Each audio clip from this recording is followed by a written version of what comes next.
Let's do it. Hopefully that didn't get caught. No, we're good. Make sure everybody is in. Our people, let's see. It should be live. If you guys, and we have our first comment from H. Can everybody hear me? Is everything good? Yep. We're all good? All right, guys. So it has been a very long time since I've done a stream. I'm incredibly lazy. I should have done this before, but here we are. And so, I was kind of debating on how I wanted to do a stream, and I decided to do it via Discord, just because I have all my awesome Discord peeps who can carry the load for me. But yeah, basically today we just want to chill. We want to talk about One Piece, and we want to listen to assholes outside of my door who are driving their cars really fast. Pardon if you heard that. But yeah, so Discord mods, if you want to add people into this chat, we're just going to ask questions, talk about One Piece, and it's going to be really chill. All right. I'm just putting in announcements. And all it takes is a second. All right. Hey, up, Joy guys? Boy. Oh, wait, no, that's not. I messed up my own. Hey, you two. Whoa. Joy Boy here, so. Yeah, that's the best I can do. Sorry about that. Best channel? Yeah, definitely. Notification Squad? It's 1 a.m. I'm sorry about that. It was difficult deciding time zones for this, to be honest with you guys. All right. What up, guys? So everyone here, feel free to bring up any discussion, any topics, any questions you have for Joy Boy. So whoever wants to start can start. Hold on, pause for just 1 second. Make sure everybody in the chat, tell me if you can hear people other than me. I just want to be sure because I've honestly never streamed from Discord before, so you never really know. But yeah, so I kind of want to start off with my own topic. And I made a video on this recently, and I'm not sure, looks like everybody can be heard. So I'm not really sure what everybody else thinks about this. But in the last chapter of One Piece, it's confirmed now that Luffy is a Yonko. Does anybody have any thoughts about that at all? Like 1.5 billion, they say he's the 5th emperor. Is this just news talk, or is this like should we is he? Do you think that as the world is concerned, he's an actual Yonko now? I think it's official because if you look at the supernova and the supernova were a big thing coming into the new world. I think Luffy has surpassed the supernova. I think. That's fine. I'm bending. I think Luffy has surpassed supernova in feats when it comes to defeating like warlords and things of that nature, saving countries and stuff like that. And I think, like I would say, he's a rookie among the Yoko, but he has the feats to start. You got to start out somewhere, you know what I mean? But going into that process with them, like I think he has the feats to put him in. I mean that's the way that I feel. If you sum up the amalgamation of like everything that he's done thus far, I can see that, like everything post time skip, pre time skip. If you add that all up, that bounty seems right. He's done some amazing things. Obviously, Doflamingo was like really powerful for like even his bounty. Like he was not rightfully bounty, even though he was like frozen at that amount. Like he was easy, like probably way from than he is. So yeah, they considered him the ruler of the underworld. Yeah, he basically beat 3 commanders. Well, sort of beat 3 commanders. Well, I mean that was one thing that I felt was really underwhelming from the chapter, just because I felt like Morgans was writing the story, right? And we were reading the chapter and we were hearing all these feats, and my God, it made me cry. It was so good. But like they sold Luffy short, right? Like I felt like they should have added, because they were like, and he's the sworn brother of Sabo, who's in the news, which is a question by itself. Why is Sabo in the news but not Dragon? But they could have also added the son of Dragon, the grandson of Garp, the hero. Broke in and out of Impel Down, although that news probably was covered up, most likely. It was probably that they would have to raise his bounty for. Like, those are ridiculous feats. Like, that's the reason why I think they made him a Yonko, because they're saying he won back all this time. Remember, guys? Yonko's not. Not gonna lie. I actually would have liked if, you see, when you put the Fifth Emperor announcement, we were thinking it's Luffy, but I would like it if they like said, Kid, and flash over to Kid, or no, not Kid, sorry, he's captured, but like a different person, and I'm like him, have that person shown to be done something like really important in the story, like be someone important, be someone really strong, and then have them be the Fifth Emperor instead of Luffy. No, the reason why I say Luffy makes sense. Remember, Yonko out of the world government gives, so it's like think about all the stuff Luffy did. They don't want to deal with them, but they kind of have to because they keep at this rate. He could probably really upset the whole world and the whole order. Let's make something clear here now. Yeah. So I'm getting kind of different discussions here. Are we all in agreement that Luffy's bounty, while perhaps justified by his feats, is based on the over-exaggeration from the news, right? Because they put everything on Luffy, right? Like he's the intelligent mastermind. But my thing is that it's an under-exaggeration. If you heard, there were feats that were left out also. They didn't mention him being the son of Dragon. None of that stuff that guy just mentioned. Wasn't like that are revealed in Marineford, No, they never told anyone what happened. Yeah, but they never put it in the newspaper. I'm pretty sure the reporters in Sabaody heard that, and then it's like, big scoop, Luffy, son of Dragon, or wait. Or it was, but I think they didn't want to add it again. Son of I don't think they ever put it in the newspaper. No, I think they put it in the newspaper, but they didn't say it again this time around. Well, we know for sure some things have been covered up. Like, for instance, Luffy defeating Gecko Moria, Luffy defeating Crocodile, for sure.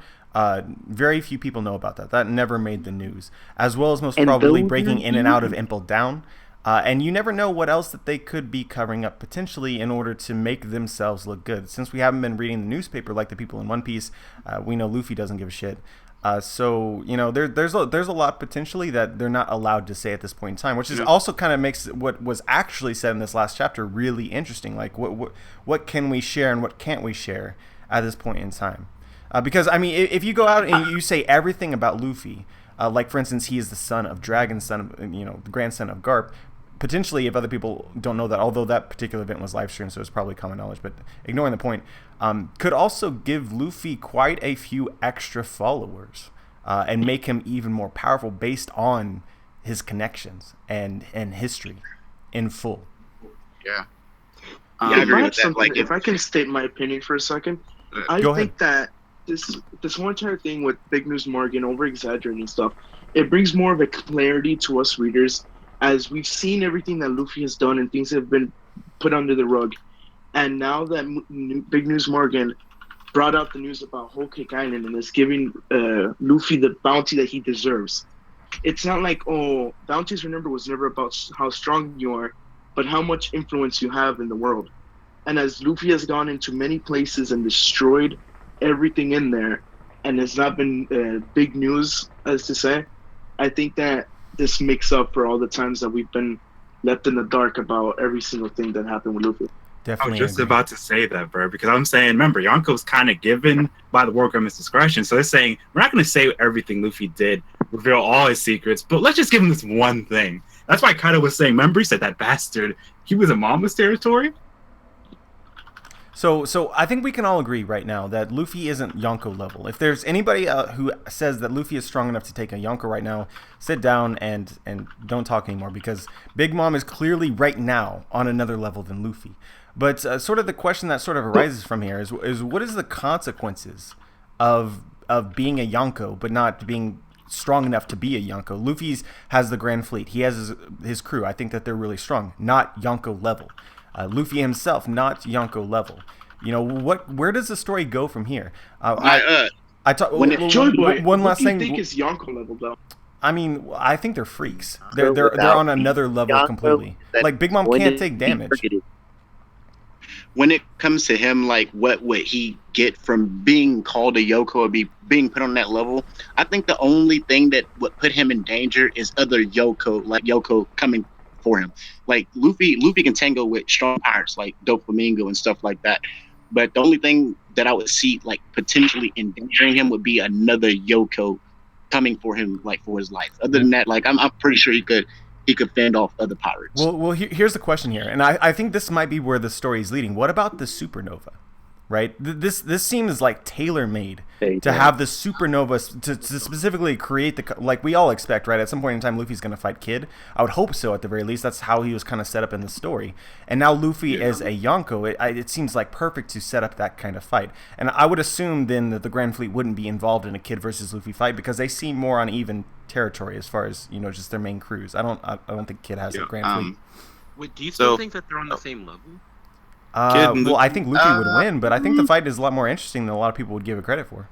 Yeah, well, I'm just saying after 903, right? Since now Luffy's what I'm trying to say is, for a long time in the story, right? The Yonkos were like it. They were the top of the verse, right? Like we knew the structure of the thing, right? But the Yonkos are the top. In your own power scaling, you could either think admirals are equal or they're a little bit less, whatever. But they're the next best thing, right? With Luffy becoming Goku or whatever, like Yonko, the power scaling Yonko, fight me. Oh, Yonko, bro. Boy. He goes out. We used to power scale 5 Yonkos. Like I'm just saying, like the way that the supernovas were all relatively equal. Do you think? If I can interject over here, buddy, real quick. Remember, like I said, I think this means supernova fight between Luffy and all those supernova. Because they're saying, how did you become Yonko before we did? Remember, they're still trying to get Shanks, Kid's Alliance, and we don't even know what the other alliances are even doing, or if they even teamed up with other people. So it's going to be very interesting, bro, regardless. Well, I mean, the supernova that we don't really know what's going on right now are Arouge. What exactly is Arouge planning? Bonnie is kind of a free agent. She's doing God knows what, God knows where. And then who else? I mean, Capone obviously was attempting Big Mom. He'll show up somewhere. We don't know what Hawkins is doing because Kid got captured. Who's with Kaido, but what's Hawkins doing right now? He's planning a way to beat Kaido, or at least is like Hawkins with Kaido doing something, bro. Hawkins out somewhere else. You see them like side with Kaido. They're probably just waiting for opportunity. And Drake, what's Drake? Didn't Drake visit X Drake he works under Kaido now. Really? Oh yeah. Mm-hmm. But yeah, as I was saying, I kind of wanted Luffy to start another group, like above Warlords, but below Yonko, like the new, I don't know, Dude, we already have that. There's no creating a group that doesn't exist right now. Right now, Luffy is a Yonko. If he's the weakest Yonko, he's the weakest Yonkos. It is what it is. But there's no middle group.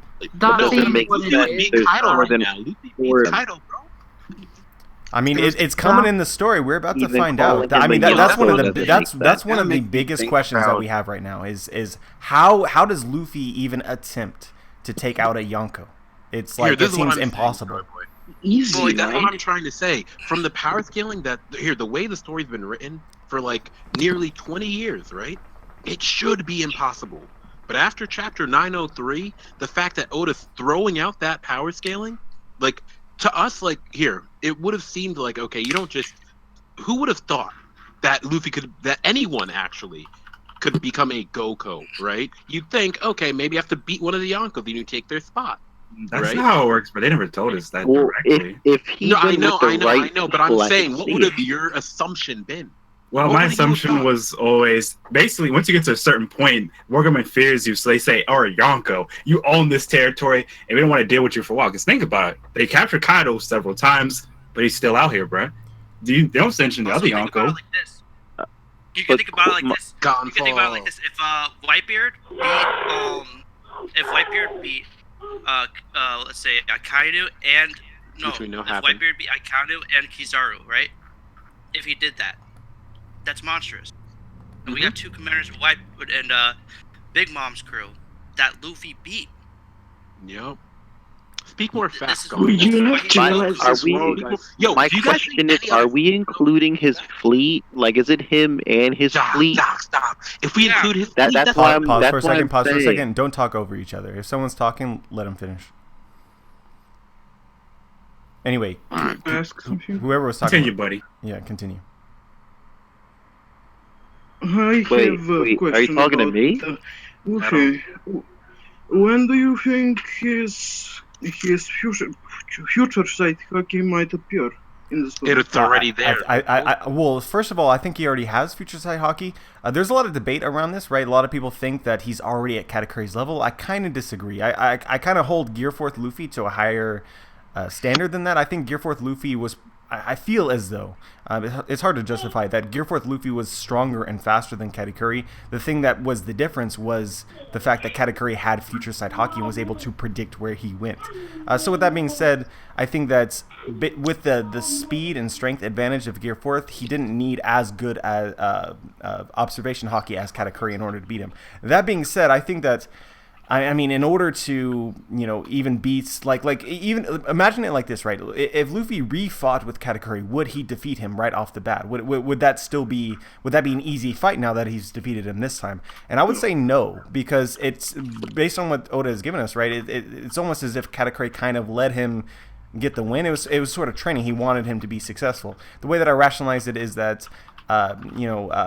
Katakuri sort of got him to the point of defeating him and then just refused to deliver that final blow. So if they refought, I think it would still be a close fight, and I'm still not certain if Luffy would straight up defeat him. So you're going into Wano potentially next. We're assuming anyway. We're assuming Luffy might fight one of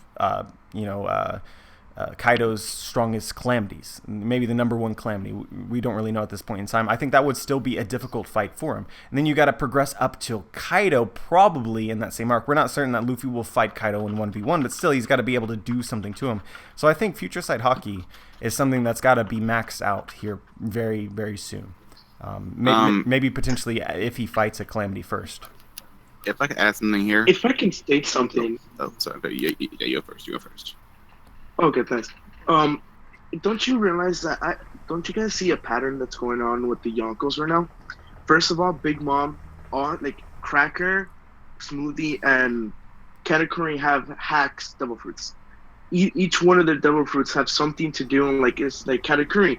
We thought he was a Logia, but he wasn't. So Luffy cannot actually go in there and combat a devil fruit just like that, where he can basically make his body intangible. That's the thing that I think that Luffy could have defeated Katakuri in a one-on-one fight if there wasn't that hack Silver Fruit. Now we go to Kaido. Everything in there is the Beast Pirates. It's going to be all about Beast. Don't you think that that's going to have a different effect on how his fighting style is going to be over there? Definitely. As his brute force could actually work against them? Well, I mean, if you're comparing Kaido's crew to Big Mom's crew, I think that Big Mom's crew's their devil fruits were just difficult to deal with in general. Just the paramecia, the way that they're constructed, offers a lot of advantage. But when you're talking about zone type, specifically smile type devil fruits, if that's what we end up going, I guess the calamities probably will be actual zone types. Then what is that? Like a typical speed, strength, endurance kind of advantage. That seems more along something that Luffy could defeat naturally, without needing any sort of extra plot armor. I feel like Big Mom's crew, they're like glass cannons. They have offensive ability, but their defense is lacking. I don't think that's going to be the case with Kaido. I think they're going to be well-rounded monsters. There's not going to be just one Gear 4th punch that's going to put any of them down. They're going to be awakened up, they're going to get... Yeah, but I feel like the Kaido pirates are more defensive, and I mean they're defective in brain cells. Do you get my drift? Yeah, they're going to be all-arounders, if you ask me. Even you just compare it to... My bad, go ahead. No, not only do they have Zoan fruits, we don't know if all of them have... From what we could see, they're Zoan fruit based kind of crew. But... There's Zoan fruits and Haki. They have both of those. And Armament Haki mixed with Zoan, that's hacks. And Armament Haki mixed with... Yeah, the defense ability is I was thinking about this just now. What Zoan we haven't seen yet? And it could actually like a Zoan that could be sort of like a Logia where you can't touch them without having something, a poison, either a poison newt or a poison dart frog. Where where their skin's poisonous, so if you touch them, it's like a Magellan, but a Zoan type of Magellan. That would be such a perfect zone type for user for Luffy to face at this point in time, where their major advantage is Luffy's one greatest strength. Yeah, I think there's going to be a problem. What I said before is, but before I said that, I kind of wanted the fighting Katakuri to turn out like the fight against Bluno in this way, where with fighting against Bluno, Luffy got a new form that gave him the powers that he was facing against with six power, like the shave technique. So I would have liked Luffy's snake form to give him some sort of like future-seeing haki. Jinbei has to lose something. Yeah, so with Gear 4th, Snake Man, I think a lot of people had a lot of expectations for Snake Man. I saw some really interesting theories out before we actually got to see what it is. But we got to keep in mind with Gear 4th that Gear 4th is what Gear 4th is. And the various forms only accentuate the already given abilities of Gear 4th, which is increased strength and defense. Basically, Luffy coats his pumped up muscles in haki in order to increase its elasticity.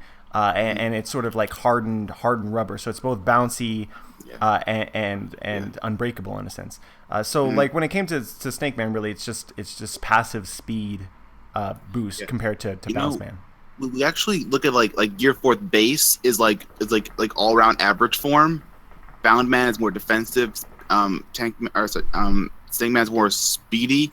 I think we see one like I guess like Gorilla Man or like Bear Man, like that's something more like more like pure offensive. Yeah, I don't see. I mean, maybe. Yeah. I mean, to be honest with you, I'm not expecting another form of Gear 4th. I think 3 is probably. This 3 covers all the 3 basic things. Okay, one at a time. Like, bruh, seriously, you have 2 and okay. Yeah. So anyway, let's move the conversation in a different direction. Let's talk about the Reverie, because it seems as though we're gonna get the Reverie. Oh yeah, interesting. Hey guys, turn your mics down a little bit. So what are your guys' expectations? What are your guys' wants for the Reverie?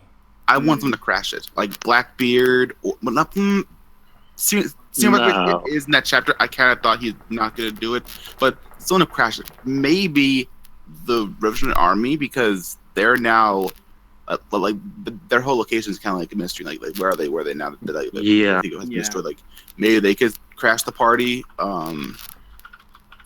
Maybe someone could like make a. Bro, I'm so sad right now. I made a video specifically about this, and you don't even bring up my biggest wants. I want to see Dream over there. Kaido. We want Kaido. We want Kaido to crash the Reverie. Kaido is a bit too much. Kaido is a bit too much. I don't think that's going to happen. Would it work for the? Don't hurt my feelings, man. No, I'll kick you out of the stream. Kaido's coming, damn it. I believe. Show up. You're not following this guy too. Sorry, Joel, dude. Yo, wait, hold on, guys. I have something to say. If you guys. Go ahead. Hold on, pause for a second. Appeared in the past referees. Hey. Go ahead. Sorry. If you guys look at it, wouldn't it be very interesting as we've gone if Reverie is going to be the world building arc of the entire One Piece about poneglyphs and what's the secret behind it? Because we all know that it's a theory that Crocus is going to be one of the people to stand out. But what if somebody else stands up as well? What if actually once Crocus starts to stand up about the poneglyphs, we get to see that other countries that are there actually have poneglyphs and want to know the more detailed about it, and to see if maybe the Gorosei is over there and they like actually answer it a little bit more than they actually would before, as everything's actually seeming to come to a more dark you can't control. Hey, chill, bro, chill. Yo, so let me answer, like, I'll give you my impression of this. First of all, if we actually get answers to anything in the Void Century, anything definitive whatsoever, I will be shocked completely. Because there's certain people that clearly know something. You have the Gorosei who clearly know something. Even Sengoku seems to know something about the D, right? When he had a conversation with Law at the end of Dressrosa. And Cypher Pole, to some extent, they seem to be cool with them having information that others wouldn't have. But for them to straight up, like, Cobra's going to ask. I think that if it doesn't happen, we should all be really mad because it's been set up at this point in time that he's going to ask. Unless it's just a mind-blowing explanation as to why he gets scared. So I kind of expect them to dodge the question as much as possible. Even going back to the conversation that Clover when Clover was talking to the Gorosei, right? At first they kind of allowed the conversation to exist to some degree, right? But once you get anywhere close to the truth, that's when you're dead. So maybe they'll try and deflect it. Maybe Cobra gets persistent. I think we should worry about Cobra at this point in time. But I don't expect any major reveals unless something crazy happens. The interesting is if Cobra speaks up, then maybe that will give courage to other kings that are curious or want to know anything about it to speak up too. True. That's a really interesting point as well, because this is kind of contentious, right? Because Alabasta was previously one of the 20 kingdoms which founded the world government. But they have a poneglyph. And if you look around the world of One Piece, who has poneglyphs? Well, it's kingdoms that seem to have an actual connection with the ancient kingdom, right? So you have all these, like the ancient kingdom's ancient weapon was Shirahoshi, which is a fishman, right? And then you have a poneglyph in Zou. You have the Shandians, who, tasked with defending a poneglyph, which you wouldn't be defending a poneglyph unless you were defending it for the people that created the poneglyph, right? And so you have this fight between the ancient kingdom and the world government, but one of the kingdoms that formed the world government has a poneglyph and seems to be protecting it in some way. But that being said, there's still a lot of other countries out there which might have been tasked, similar to King Cobra, to protect a poneglyph, and they've just sort of forgotten the hows and whys and everything associated with what they're doing. So there definitely could be other countries in the Reverie that would have similar interests or similar questions if they're stupid enough to voice them. Obviously. Yeah. I have a question. Like, whether Gorosei involved in the last Reverie? Why would they be involved in a Reverie? No. Then I don't think there would be any questions about the Void Century to begin with if there are no Gorosei. I do believe I don't know how to say Nefertari. I do believe he's still going to ask regardless. Yeah. But I don't think the other kings will be as receptive, because I do believe the idea of the ancient kingdom still is something that is a threat to the very existence of the monarchies in One Piece. And I think they would be very other than them, I don't think anyone else would even have a clue about them, right? Yeah, because like Clover was reading poneglyphs. He was he had inside information. Nobody else is going to be knowing about this missing kingdom. They're only going to know whether or not they have a poneglyph, and have questions as to what it is and what the Void Century as a whole. Like, why is this century of history missing? That's basically going to be the extent of what anybody else knows aside from the Gorosei, if they're there, or whoever. Wouldn't it be like a double-edged sword? How so? Like when it comes down to the Gorosei deflecting the questions or trying to skirt the answers, wouldn't it actually be like a double-edged sword? Because if you ask something and you're getting close and they try to deflect it, that will lead to more more insight of what's snowball. It's a snowball effect of bad news, right? If you're the world government, you don't want people even thinking about the poneglyphs. You don't want people to know about their existence or have any questions about them whatsoever. And you have this brought up in specifically a meeting of kings.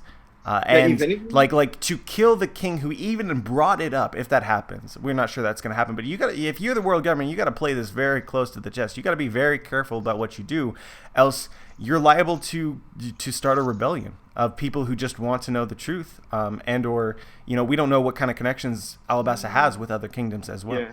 And if Cobra brings it up, the government might force him to you have a poneglyph, then give it to us, or you're gonna suffer the consequences.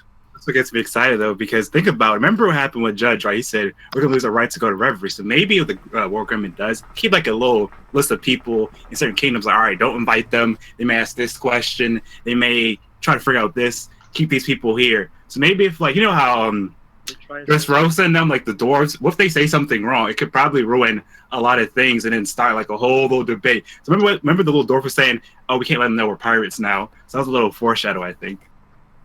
Yeah, I mean, at this point in time, I think our expectation should be something absolutely crazy happens at the Reverie. If it's just meeting of kings, Luffy is hype. Shishibukai should be banned. We're moving on. It's definitely not going to go that way. At the very least, what we know for sure is that there's going to be conflict between kings, and the poneglyphs are going to be brought up. So there's a lot of room for things to go south, and honestly, I if you wanted my opinion, I think the Reverie is going to be a huge turning point in the story in one way or another. From the events of Reverie, it's going to change. I mean, a weapon's going to be there. Show is just going to be there, so that's big on itself. And then Cobra might bring the poneglyphs too, and so that's like too many bad things in one place. Well, if Cobra brings the poneglyph, then he is a stupid NF. I don't think he's gonna bring the actual poneglyph. Possible character? No, not bring. I mean, bring a conversation about the poneglyph. Oh yeah, definitely. Okay. But here's another really interesting theory. This is something that I talked about in the past. We assume, based on what Crocodile said, that the actual Pluton is located somewhere in Alabasta. Yeah, I remember that theory. So like now there's a debate that's surrounding this, because it's possible that Crocodile would be misinformed. Like, how would you know that the actual Pluton would be in Alabasta? Like, that's supposedly information that's hidden. You have to actually read the poneglyph in Alabasta, which intimates the location of Pluton, to know the location of Pluton. But this is one of those things that can be easily interpreted as Oda foreshadowing. They have both the poneglyph that directs its location and the actual thing itself hidden somewhere in Alabasta. There's a really cool theory that I read a long time ago. I think it was by Saffron Kaizoku, I believe is his name.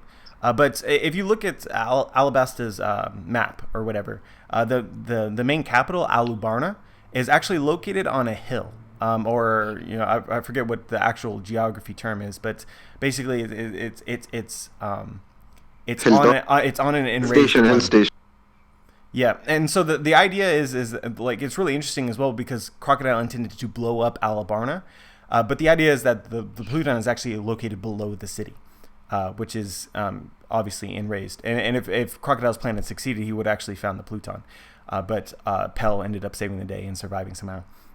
And so, so it's really interesting, because we have a cover story in which Gadatsu, one of the Sky Priests from Skypiea, is now part of the digging industry, or the spring industry. They dig under places they find water. And they ended up digging under this one random island and ending up on the other side in Alabasta. So it's possible that they've been digging under Alabasta for one reason or another, especially since Alabasta is historically a like water dry area. It would just make a lot of sense for them to do that. And so it's possible that the Pluton is found. So you have Cobra bringing up the idea of poneglyphs, like, what is this all about? And then you potentially somebody ends up finding a ship underneath Alabasta. Potentially it's recognized in some way as being just crazy just by looking at it. It's like, wow, this ship is incredible. This information gets to the government, and oh my God, the shit that could come from that, especially for Alabasta. Hey Joe, I have a question for you. How do you feel about okay, we know Enel's on the moon, and before he was on the moon, it was pretty much inactive. Since he got on the moon with his electricity devil fruit, he was able to power things. So if you take it like from the world's government's perspective, do you think they have a way to view the moon, since they know from back in the day what happened back in the day with the race of the people that live on the moon, that they see activity that wasn't previously happening since like a giant telescope? Since Enel was up there powering things up, do you think that might be mentioned at the Reverie? Yeah, so as far as them noticing Enel on the moon, I think we saw in a cover story, right? I forgot the scientist's name, but he creates the automata, which are also technology that is found on the moon, somehow is found here on the Earth. But he saw a little explosion from the moon, which is interesting. But as for like following Enel's movements, I don't know. Like straight up, like it could go either way. But as for the government keeping an eye out on the people of the moon, I'm not certain that the world government isn't directly tied with the moon people in some way. You have celestial dragons wearing spacesuits. Celestial dragons. You obviously have people that used to live on the moons. There definitely seems like a connection there. And I'm not certain if those people that came down to the Earth are not still there. It's definitely a question. Go ahead. What I want to know actually, never mind. Go ahead. Who do you mean placed that Pluton in Alabasta? Because if it's the world government, I thought the world government were looking for the different ancient weapons because of Spandam when he looked after it. Yeah, so the world government is looking for the ancient weapons. but that doesn't mean they're going to find it.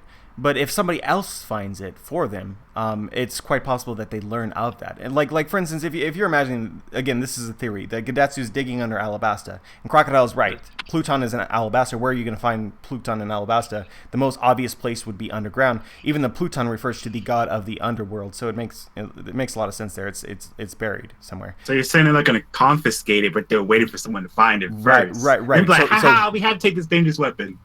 Yeah, well, I mean, but if anybody finds it, they're not going to know what it is, because remember, the history for most people is not in their minds. They're not going to know anything about it. So the only way that this really works is that somebody finds it, but they don't know what it is. Like, look at this amazing ship, but the government recognizes it, and then questions start being rising: where you found this? What connection does this place have with this object? And then they can potentially use the object, which was kind of interesting. It ties back into Frankie's flashback where he's creating all the weapons, right? He what was Iceberg told him that, these are dangerous weapons. You shouldn't even create these in the world. And Frankie was carefree. And those weapons ended up being used against him. And he learned from that. That's why he wouldn't build a ship afterwards. And so you have this Pluton sitting there. The biggest fear of the makers of the Pluton is that somebody will use that Pluton for purposes that it wasn't intended for, which would make a lot of sense if the government found it. Hey, what would guys, they do? I have a pirates. Go ahead. What do you think about I forget his name again. The Elastic King, right? He knows how to read poneglyphs. How in the world did he actually learn that? Do you guys went think to Robin's hometown, Sahara. Wait, Cobra doesn't know how to read poneglyphs. Yeah, so the only people who know how to read the poneglyphs are the voices. scholars of Ohara and the Kozuki clan, minus Momonosuke, who never got to learn. For other people, like this is a question that I get a lot. How is Roger able to read the poneglyphs? Roger could not read the poneglyphs. He couldn't see the character and know the meaning of that character. Using the voice of all things, it spoke to him. It gave it his meaning without him having to read it per se. So as for reading it, Cobra can't read it. But he signed one. I'm pretty sure that Robin did ask him, and he did state that he kind of could read a little bit. No, he never said that. I had a grasp. I don't remember that. No, the most interesting thing about what Cobra said to Robin is that Cobra implied that he knew what the poneglyph was about.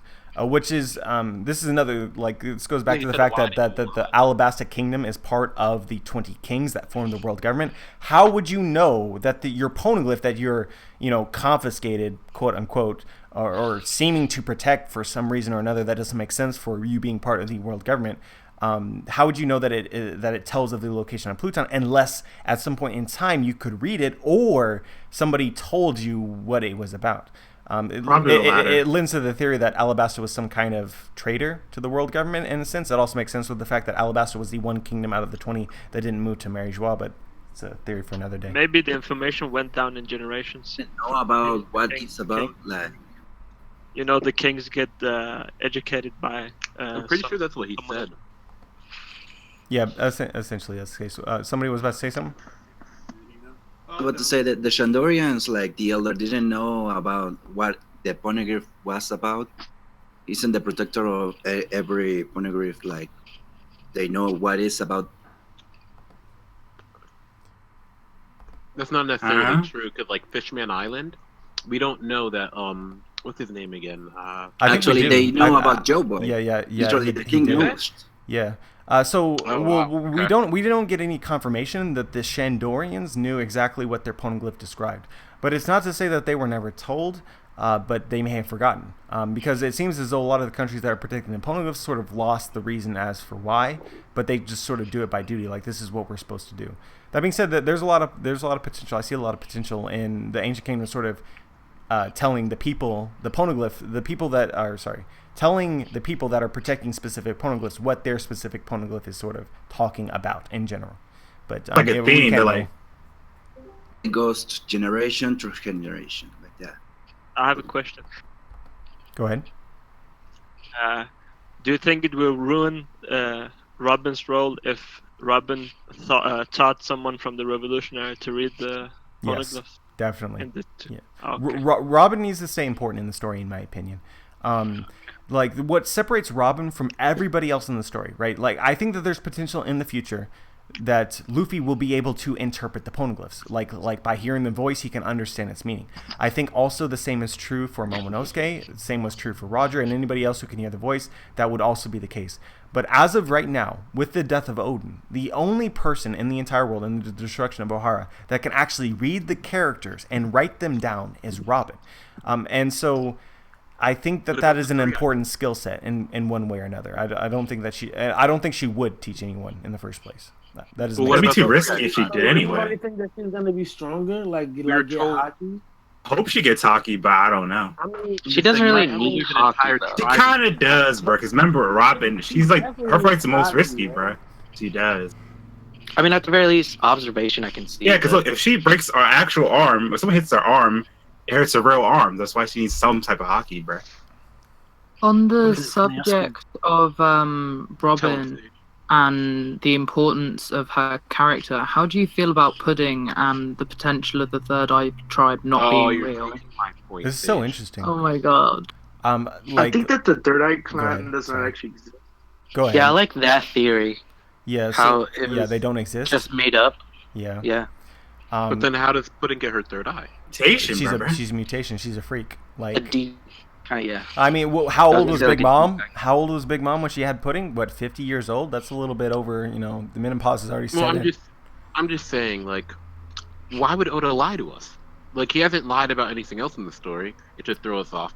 I don't know. I think that might be a lie, but I can't point to any example in particular. I mean, but that's what I'm trying to say. Like, if he's been consistent everywhere else, why don't we just believe now that, you know, there is a whole tribe of people that can do the same I mean, you shit can't take Robin everything does. in One Piece at face value. No, but Zypher, this is what I'm trying to say, Zypher. What I'm saying is, if Robin really is the only key in the world, right, to reading poneglyphs, that means if you don't have Robin, bro, you're not becoming Pirate King.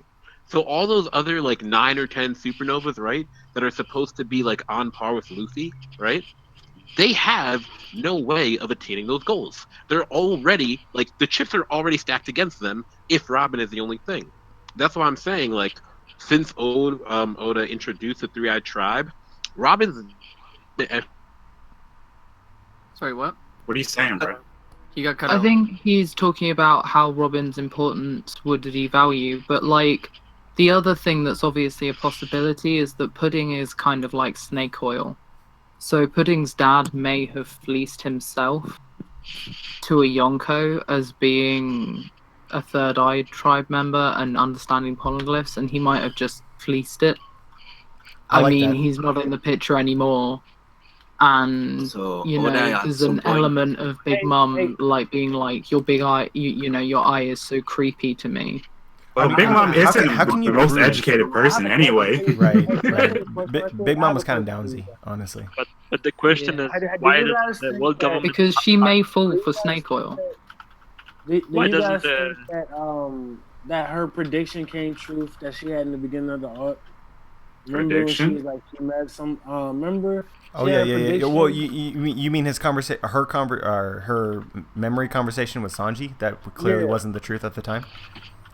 Yeah. So for those who don't remember, at the beginning of Whole Cake Island, this is super confusing because Pudding is essentially we're led to believe that Pudding is lying, but at the same time she says a lot of truths and it has an air of truth to it. Like she's talking about Sanji, he's the greatest guy I've ever met.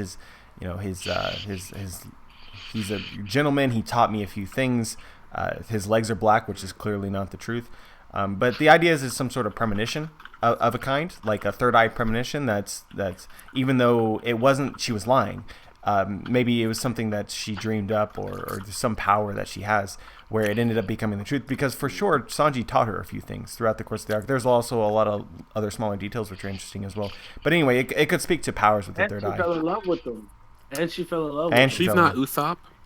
Maybe she's like a fortune teller, but she's like No, but what pulling I'm her saying powers. is, like, I'm saying, what if that's her, like the third eye's power? You know what I'm saying? Well, she's like the lady from. Remember that lady from?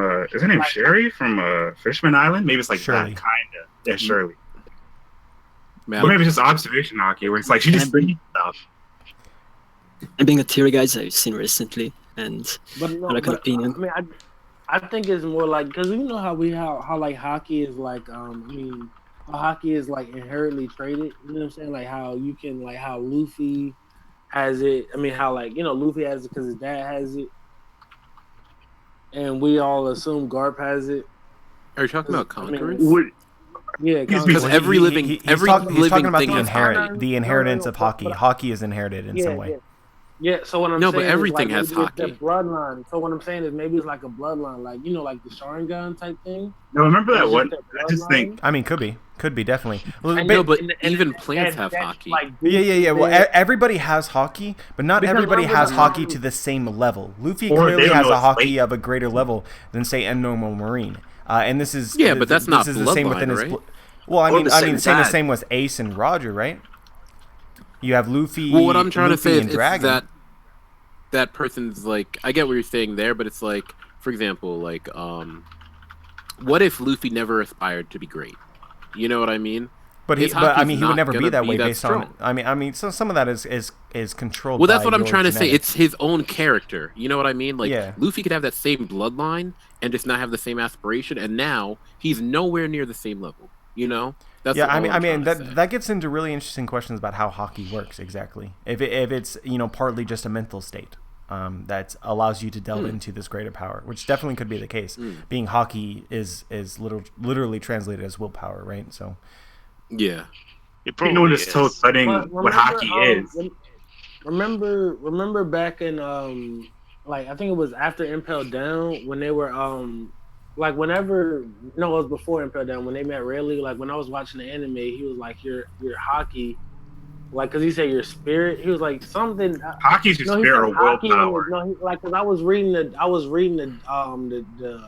subs, so when he said it, he said fuck, what's the Japanese word? It's what the one that's a Japanese word. He said that one, and then he said the other one. I don't really follow you there because you lost me on Japanese word. Oh no! Isn't when? Damn it! I lost my point. Yeah, that's fine. Can I ask you a question about the chapter, Joy Boy? Yeah, go ahead.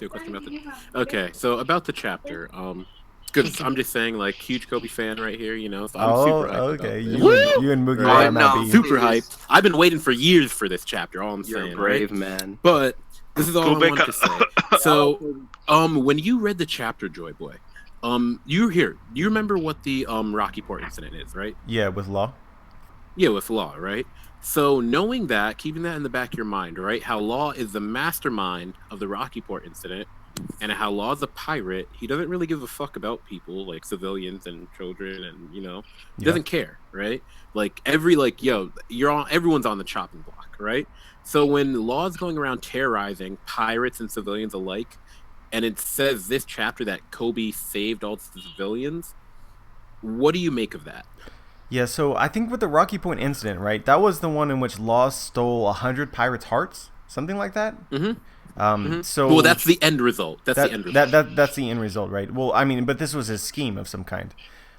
So I mean, I to be honest with you, I haven't thought about this, and thinking about this would be important in coming up with circumstances that surround it. But the way that I imagine it is that Law, in some way or another, gathered pirates, people he wanted to steal the hearts of, not just civilians, right? Like stealing hearts of civilians wouldn't get you to become a Shishibukai. It'd have to be wanted people, pirates. So I kind of imagine like what was the island at the beginning of the Grand Line, the Cactus Island, with bounty hunters and all Whiskey Peak. But if Whiskey Peak, yeah, that, I kind of imagine him luring all these people here, kind of like Whiskey Peak, and then stealing their hearts. But that there was, because he was attacking people and because they were attacking back, there was a lot of innocent civilians that were in danger, and then that's when the Marines come in to save the day, and Law somehow escapes. That's kind of how I picture it at this moment. So you think that, like, here, what I'm saying is, Kobe became a hero off that event. Like, even Kiros, right? Kiros, the guy who's been turned into a toy for the last decade, right? Even when this guy was a toy, Kobe's name has been blowing up in the news, so much so that he's famous now, right? And one of the things that makes him famous is the Rocky Port incident. So I'm just saying, like, kind of like with the explanation you're saying, right? It would be like, here, as a quick parallel, right? That would be like what Fujitora did, right, at Dressrosa, right? Like, even though Dolphy's fucking up the whole island, he's kind of chilling, hanging back, and he's protecting civilians, Not too many people are dying, right? Yeah. I'm saying, why don't we call Fujitora a hero off that? If that's the type of feats Kobe was doing. Oh, I he's see only protecting. You see what I'm saying? It's not equal. Clearly, if this guy's called a hero, maybe he stopped Law from attacking civilians. No, wait, I got an idea. Maybe what happened? Law's gonna get more hearts, but Kobe stopped. Hold on, That's what I'm trying to tell you guys. Pause Kobe for a second. Stop this dude. And it's yeah, sorry. So you're saying right now Kobe versus Law, Kobe basically won, or forced I'm Law not saying that. No, but I'm saying here. No. I'm not saying he won. I'm not saying he won. That's not what I'm trying to say. I'm not trying to say that Kobe won. All I'm trying to say is knowing Law's character, right? He's a pirate. He doesn't care. Everyone's on the chopping block, including women, children, and civilians, right? Kobe's a Marine. Why would he spare Kobe if he could have killed him? Why? I don't. Clearly, if think... Kobe saved the day, what I'm saying is he didn't beat Law. He didn't capture him. But Law didn't beat Kobe. Law didn't beat Kobe. Law didn't say, "Oh, Kobe's weak. I'm going to take him out." Law had, he had to get out of there. Could it be that maybe at the time, Law was the mastermind behind it? You're doing a good job cultivating the Kobe hype right now. Could he have maybe gathered all of these pirates? Could he maybe gather all these pirates and kind of sicked them onto the civilians? Maybe telling them like, "Oh, there's treasure here." I mean, anything is possible with Law.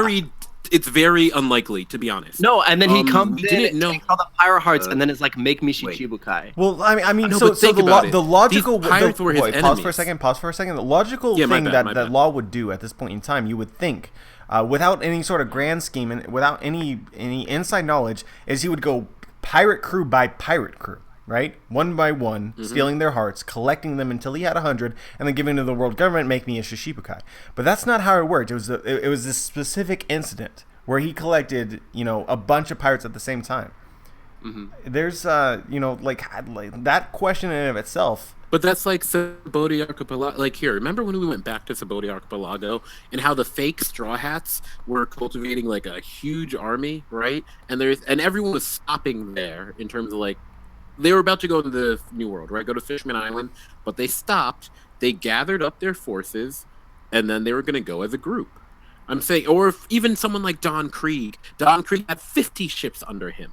What I'm saying is, what's to say that there weren't just 100 pirates? Like, for example, what's to say there weren't 100 pirate crews at Rocky Port, not having to do with Law, and Law started fucking shit up, attacking civilians, pirates, anybody in his way. And Kobe stopped them. But he was seen as the mastermind of this incident. But that's my whole point.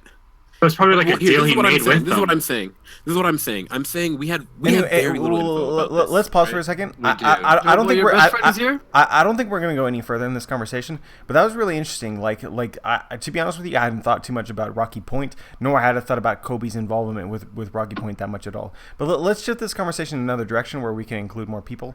Let's talk about our expectations for Wano. And what you guys expect with the Shogun, with the Samurai, with what Zoro has been doing since the Straw Hats have been gone. Potentially how Zoro and the crew will react when the Straw Hats, after having, quote, defeated Big Mom or, become victorious and, Luffy 1.5 billion man, he's a Yonko now. Like, how will they react to that information? And how will this all lead into the defeat of Kaido? Does anybody have any thoughts or any expectations or any sort of theories? I feel like one at a time. Really. I have a thought on as far as what I think is gonna happen with Luffy. I feel like I think Luffy's gonna end up awakening his fruit, and we're gonna see it against a top commander, a first commander, because he's first commander level, confirmed. Lol. Wait, who's first commander level? He's talking about Luffy. Wait, Luffy? Yeah, he's like always fighting first commander. I thought he's an emperor though. I mean he's still getting bodied on New World. I'm saying, I don't know, man. Who's bodying Luffy? By who? Name one person. One person besides an admiral or an emperor. Has Luffy defeated anybody in Okinawa by himself? Pause. Don't talk over someone. Who the person who originally brought this up? Continue. Okay. It's Pain, by the way. He okay. So fuck. I hate when that happens. Lost my fucking train But of yeah, thought. Okay, I feel you. but he yeah. But okay, so since Luffy's confirmed I mean first commander level, fighting wise, strength wise. Um, a first commander, he's going to be a Zoan, and then that's going to increase Luffy's durability. I mean, not durability, more so because his durability is crazy. I mean, his like being able to stay in Gear 4, and being able to use it longer, and I feel like he's going to awaken. And Hello. we're gonna see bits of it during his fight against whoever that first commander is, and then we'll see it against see it in full So wait, pause for a second. Kaido. You think that Luffy's gonna defeat a commander and then move on into Kaido? Well, not in that like soon. Okay, I'm just going mid diff first commander, and I'm going to go fight Kaido. No, I'm just saying basically like a Cracker versus a Cracker Right. and then a Katakuri fight. Yeah, I mean this is so interesting to me because, first of all, you have the Shogun and you have all the samurai that are supposedly going to be enemies, right? They have allies that are samurai, but it seems like there's more enemies. Well, only reason I'm just saying Luffy's awakening his devil fruit. Yeah, I definitely think it's time to awaken the devil fruit. Like, if a fight with Kaido is imminent, he needs every little bit of ounce of strength that Oda has spent any time setting up whatsoever in order to even compete with what I imagine Kaido to be. Obviously, we get to see what Kaido is like, but my mental image of Kaido is scary. It's not good. Exactly. The awakening will probably happen in between the fight, like exactly in middle of fight. That's what I'm saying. That's why I'm saying I think it'll happen like during the fight with Kaido's first commander. No. I think it's going to happen in middle of fight with Kaido, like directly. I agree with, but I kind of want it to be after. I mean, before, only because I want him to like have some new technique. You know what I mean with it. Do we think Kaido versus Luffy is going to be a 1-on-1? No. I feel like I don't think it's gonna. I don't think it can be a 1-on-1. He's gonna body him. Luffy needs to get his away for Wano if he wants to have a chance. Do you guys think it's possible for it to be like a little time skip where like a no. I don't think there's going to be any training arc? Well, I mean, I feel like when would that arc be? Like right now, we don't have any time. Right now? No, there's no time skip happening. I mean, Oda already promised Wano's going to be by that. Hang on, guys. Yeah, we already have a plan in place with the minks. You've got the cat mink. I forget his name. He's going to go get white beard pirates. Yeah, Nekomamushi. You got half the Straw Hats in Wano. There's already a plan. They're not going to have a time skip if there is a time skip that occurs, it will be after this. If maybe after one, exactly. If at all. All right, going back to what hold on. Pause for a second, Zai. Go ahead. Going back to Joy Boy's original question of like expectations of what you want from Wano. Personally, what Oda has in store for us, I'm okay with everything. But if like it's anything as a fan, for my own personal fanboyism, I want to see Law using shambles on Zoro and he just cutting people up, teleporting. Hold on, pause, Zai. But give everyone your Shiki theory. Give everyone your Shiki theory. They're all waiting to hear. Okay. Hey, hello. Can you hear me good? Yeah. What's up, Ty? Oh, hey, Ty. Hey, what's up? All right. We're gonna do Shiki. We're gonna do Shiki theory first. Go ahead, Zai. Okay, Shiki theory. Okay, so Joe Boy, I've shown you the color, the color cover page, where it's an official color page. It's the exact same to the undershirt, to the exact same bottom half. Everything. Pause for a second. Let me explain for those who don't know. So in chapter, I think it was 631. 631. I think it's 634. 631, 634. Check one of those chapters. The Crocus in the cover story. Crocus is talking to an unnamed, unshown person from Wano. And so we're not exactly sure who this is, but there's a lot of speculation. It could be Odin. It could be Yorkie. It could be Scopper Gabon. One of those three people is generally the theory.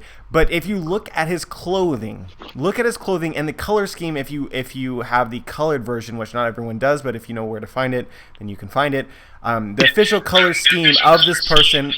The official color scheme of this person from this cover story is exactly the same clothing as Shiki. Continues, All right, and then moving forward, going back to December when Oda said in an interview that a legendary pirate is lurking in the shadows that will be returning to the series, which will be the Straw Hat's toughest opponent. They could easily be alluring to, I guess, Kaido, but Kaido's not really lurking. This man's trying to start a war. So my only first guess would be is Shiki, because he has been lurking for the past 20 years. And even going back to Impel Down and Marineford, he's mentioned twice in both of those arcs. Sengoku mentions him that he's escaped Impel Down, the only man who's escaped Impel Down. So clearly, we know, and then going back to chapter 0 even. Yeah, and it's chapter 631. Yeah, so I'm super skeptical of anything related to Shiki because he appeared in the movie, and because he appeared in the movie, I have to think to myself, well, Oda doesn't have any big plans for him in the story. That being said, the fact that this guy from the cover story is wearing the same exact clothing as Shiki just makes you, it makes you wonder. Now, Shiki has a steering wheel that sticks out of his head, and in this cover story, he's wearing a hat, and I would say that it doesn't appear as though a steering wheel is sticking out of his head. That being said, with the reveal of somebody important showing up in Wano, man, I'd like... All right, also... Oh my god, it could actually be true. I have a question. The only way it could be Shiki is if, because this person has to stand up to the whole crew. So the only way it could be Shiki is if Shiki's the Shogun. Yeah. And then that would be a good twist. Going back to my final point, even though Strong World wasn't canon, if you watch the movie, what was happening is him and his crew were experimenting on animals, creating beasts, these weird creatures.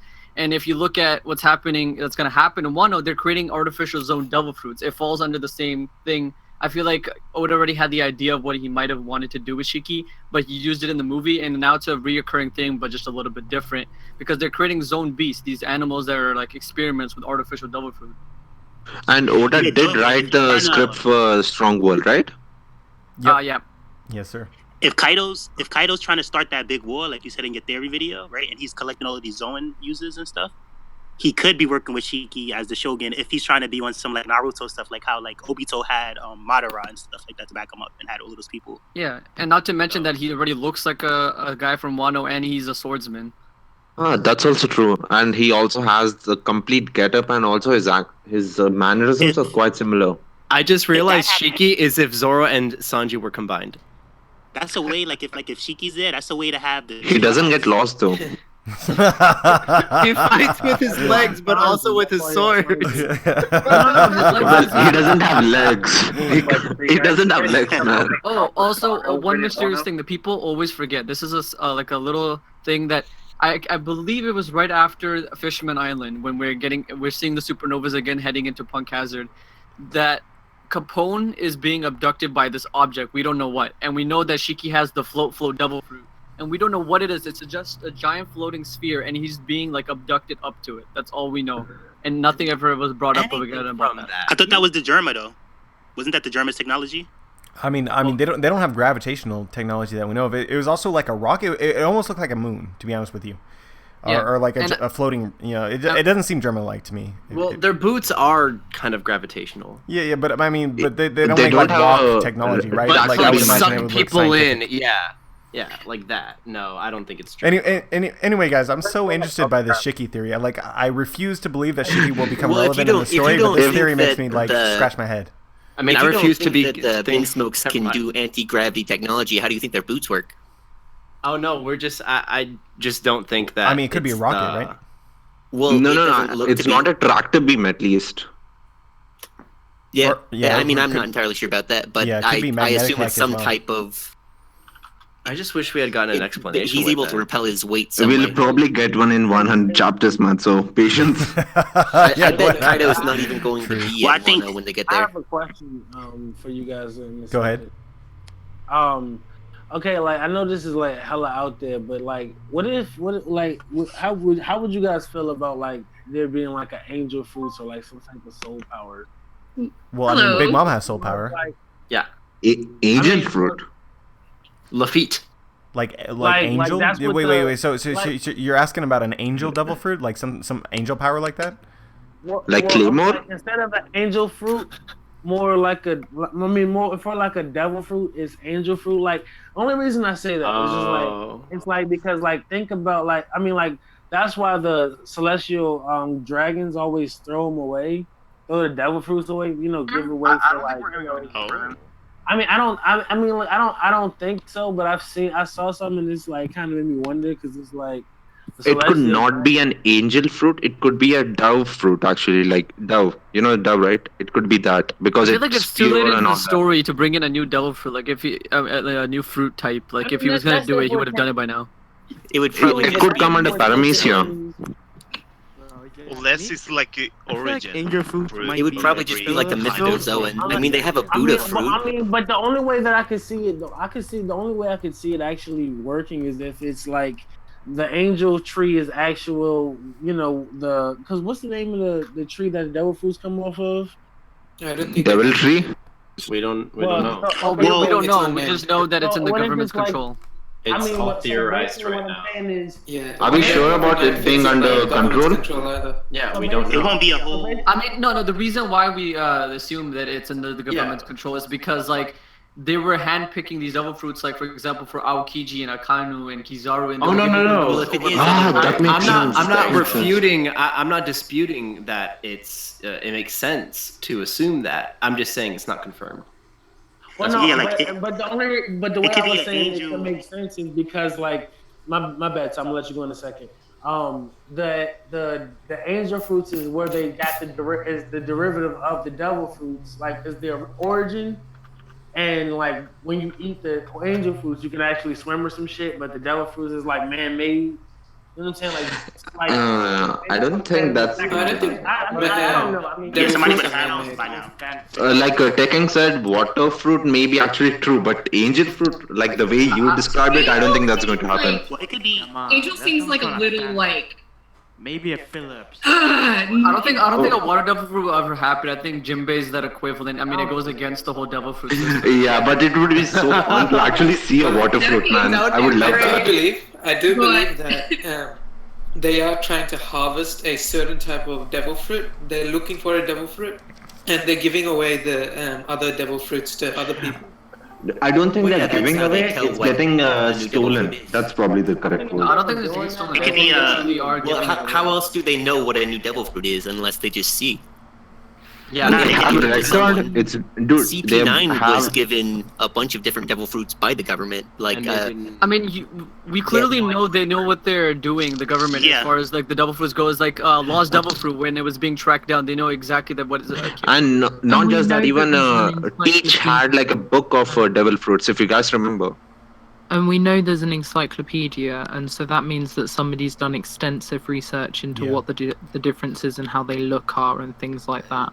One of the most interesting thing about devil fruit is that there's not more than one of a specific kind of devil fruit, and you even have devil fruits today. If you look at Baby 5, right, her devil fruit is completely like gun based, and if you think like has guns always existed in the world of One Piece for all of history, that doesn't make any sense. Kind of gives the impression that you have new devil fruits, new kinds of devil fruits being created, every few centuries or however it ends up working. But I don't think we gotta go that deep into it because a lot of One Piece won't make sense then, because a lot of devil fruits are like modern based, some are like ancient based. Like it doesn't make sense in that way. I think. Do you remember what Pel's devil fruit was called? Joey boy. Hold on, Ty. What were you saying? Do you remember what Pel's devil fruit was called? One of the 5 flying. Yeah. Because the way he said devil fruit, you know what I mean? It could just be the way that they explained it at the time, but. It was called something, and like what you said, and it was called like flying version, I believe. It was called eagle fruit, I think. If I'm not wrong. Yeah, pause for anybody who doesn't know. Flying devil fruits, quote unquote, it's kind of unclear what exactly it means because some devil fruits have the ability to fly, but may not be. Might have been a bird type, maybe is what he's referring to. But there's only like 5 or so fruits like Pel's, and Pel's fruit is special in some way or another. Marco would count for one, right? Isn't it supposed to be like the fastest? It was the falcon, which is supposed to be like a peregrine falcon, which is supposedly the fastest moving creature when it dive bombs. It can reach over 200 miles an hour. Yeah, But it's got nothing on Phoenix, man. personally that Pell was faster The than pineapple van wins. but that's just me. Going back to like finding out information about the devil fruits, I feel like we're gonna find that out sooner rather than later, just because Vegapunk like hype. yeah, Vegapunk, right? We see him on the newspaper. Oda's kind of Oda's I kind don't of think hinting it's- us at getting some Vegapunk greatness soon, and we know that Vegapunk knows everything about the devil fruits. So Yeah, but I don't think it's going to show up in Wano. Probably in Elbaf, maybe. We don't I'm pretty know, sure. man. I'm pretty sure that. I personally think Sure. Vegapunk is going to be an offshoot story similar to the Reverie. I think it's going to be outside of where the Strats are. For Vegapunk to show up in either, for Vegapunk to show up in Elbaf makes no sense to me. For Vegapunk to show up in Wano makes more sense to me, but still doesn't make a whole lot of sense at this moment. That Yeah, doesn't mean I that agree Oda- with Yeah, true, Maybe he appears in the Reverie. I would just like more backstory That'd from be crazy. Kaido. Oh, Reverie? Well, I mean, But- Vegapunk could be the king of Katakuri Island or whatever it's called. Oh wow. Ah, right, that future kingdom. Yeah, what is it called? It's not Katakuri Island. I don't know, it's just like Something like modern that. kingdom It's something. close Just an enough. island of mochi. Are you talking about the one that Frankie got sent to? Yeah. Yeah, he blew it up. Oh god, I Look, can't. wait, going back to the newspaper for a do you think he second, did abandoned you notice that it also says it also has Weevil on it that says warning? Bro, Oh, yeah, that was fun. you're making it clear you're not watching my videos and you're making me sad. Yeah, man. Like, literally yeah, every I'm YouTuber pointed aware, that yeah. out. I'm pretty sure that Kaido's not going to be at Wano when they get there. They're going to have to just be initially dealing with the. Oh yeah, it could be like a Water 9 arc. Well, I'm not gonna pretty be- sure that Kaido is going to be going to Wano, or I'm sorry, he's going to be going to Reverie because he's going to go after Shirahoshi. Yeah, so Yeah, I agree with Even that. again, during this chapter, Oda emphasized that that Shirahoshi is in fact going to Reverie. That's the second time I'm telling you he said guys. that. I'm telling you guys. The Kaido hype for Reverie is a real kind of hype. Is it going to happen? Yeah. I don't know. It could or could not happen. But as a want, I believe that it is a believable want for Kaido to end up in Reverie. Yeah, it can happen. I just want I don't think it's gonna happen, some though. group, some faction to raid the Reverie. Whether that be Blackbeard or Kaido or like that. Revolutionaries for sure. Blackbeard popped up after like not seeing him for like a while. So in the recent chapter. So I have a feeling he's gonna have some importance in Wano possibly. And Yeah, I see, think like, I could see what's Blackbeard. interesting with Kaido, really quickly, sorry for interrupting, is that in the last chapter, all the Yonko, we kind of have an idea of where they are. Like, we see where they are. Whereas with Kaido, we have nothing with his background. It's just him. It's just him. Yeah, and it's we like, know oh, from the where cover could he be? story. We gotta know. We kind of gotta understand why he wanted to kill himself so badly too. And I he's mean, got a propensity to just show up in random ass places, like he fell from the freaking sky. some people Watch, think he's that gonna- his girlfriend in fact- He's gonna crash from the roof, like just onto me. I would dare say I that think- if I think he has to be immortal. I mean, like he jumped off Sky freaking Island. Like it. Hey, I think It didn't die. Kaido is like expecting Luffy to continue. I like You know, Joy Boy's Kaido- theory about his scales being the thing that can hurt him. Like when you. Oh, you yeah, gotta, the- like, the injury? scale against Oh, him. y'all don't want to get into a discussion as to why Kaido is invincible with me. do you guys know what the typhon is in Greek mythology? Yes, sir. Yes, sir. The yeah. Typhon. Okay. Yeah. With a snake? No, it was The one of the 100-headed snakes. dragon thing. Oh, the Yeah, Hydra. It was one of the Hydra, most yeah. powerful. No, it's not a Hydra. It's a typhon. Oh, never mind. I apologize. It's You it fool. was a completely different beast that was it was called the 100-headed beast. And what was it called again? The typhon. Typhon. Oh yeah. Typhon. Typhon. For those who don't know, the Typhon Kaido being Yeah, I a used to- Typhon my first is like the OG theory for what Kaido's devil fruit is. Well, maybe not OG. Really? It was Dragon and Typhon. That's the but first thing I thought he was. Yeah, those are the his two most name popular was theories a couple years ago. Everyone's forgotten. But the But thing anyway, about continue. that, He's like half human They call him and 100 half Beast beast. Kaido. Like it's been a long time since they called someone 100 Beast Right, Kaido, right? right. So I don't think that's it. Yeah. So anyway, continue. You were talking about Typhon. I was just saying that Yeah, like you were saying earlier, that was like the old theory that used to be floating around, is that he was a Typhon Zoan. Mythical zone, Hey, yeah. but wait, Yeah. what if they have like dragon devil fruits and like different variations? I mean, there could possible. be, definitely. I mean, yeah. I feel like that's probably what's going to happen at Wano. Wano. I mean, Marco has the Phoenix one, so we know that like mythical ones can definitely be there. So. Do you guys are you guys, I should say, are you really sure that he has a devil fruit? Or like Kaido? Are you convinced? Yeah, he definitely has a Zoan devil fruit. Like that's like a fact. What if he's like half beast? Like that would still be a what do you mean half beast? Like even if you look at the beast from Impel Down, they all had devil fruits, like those weird big ass creatures that were chasing. Yeah, but you know Down. that there is a the lot Buggy of, Boy. like, you know, there is a lot of races. What if he's like half Minotaur or something like that?